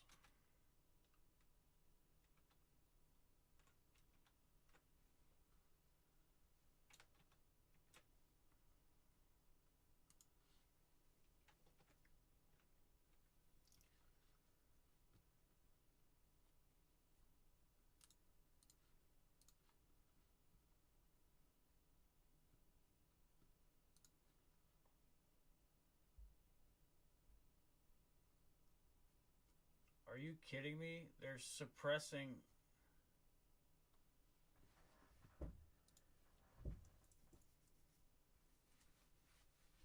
They're suppressing it. I'm gonna tell everybody.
Dude, I think they're trying to cover up when I was catching the smart dust on film on live streams.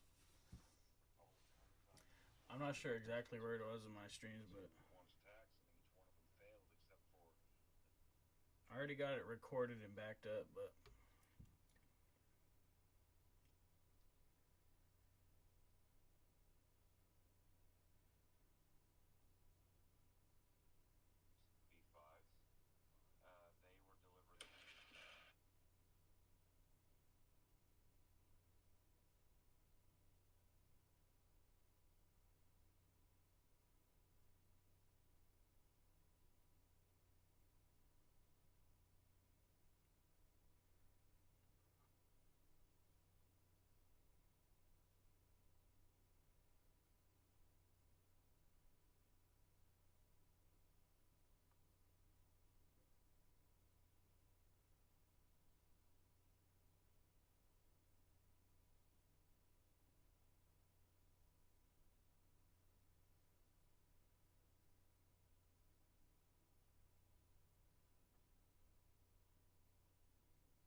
yeah, they're trying to cover up my shit.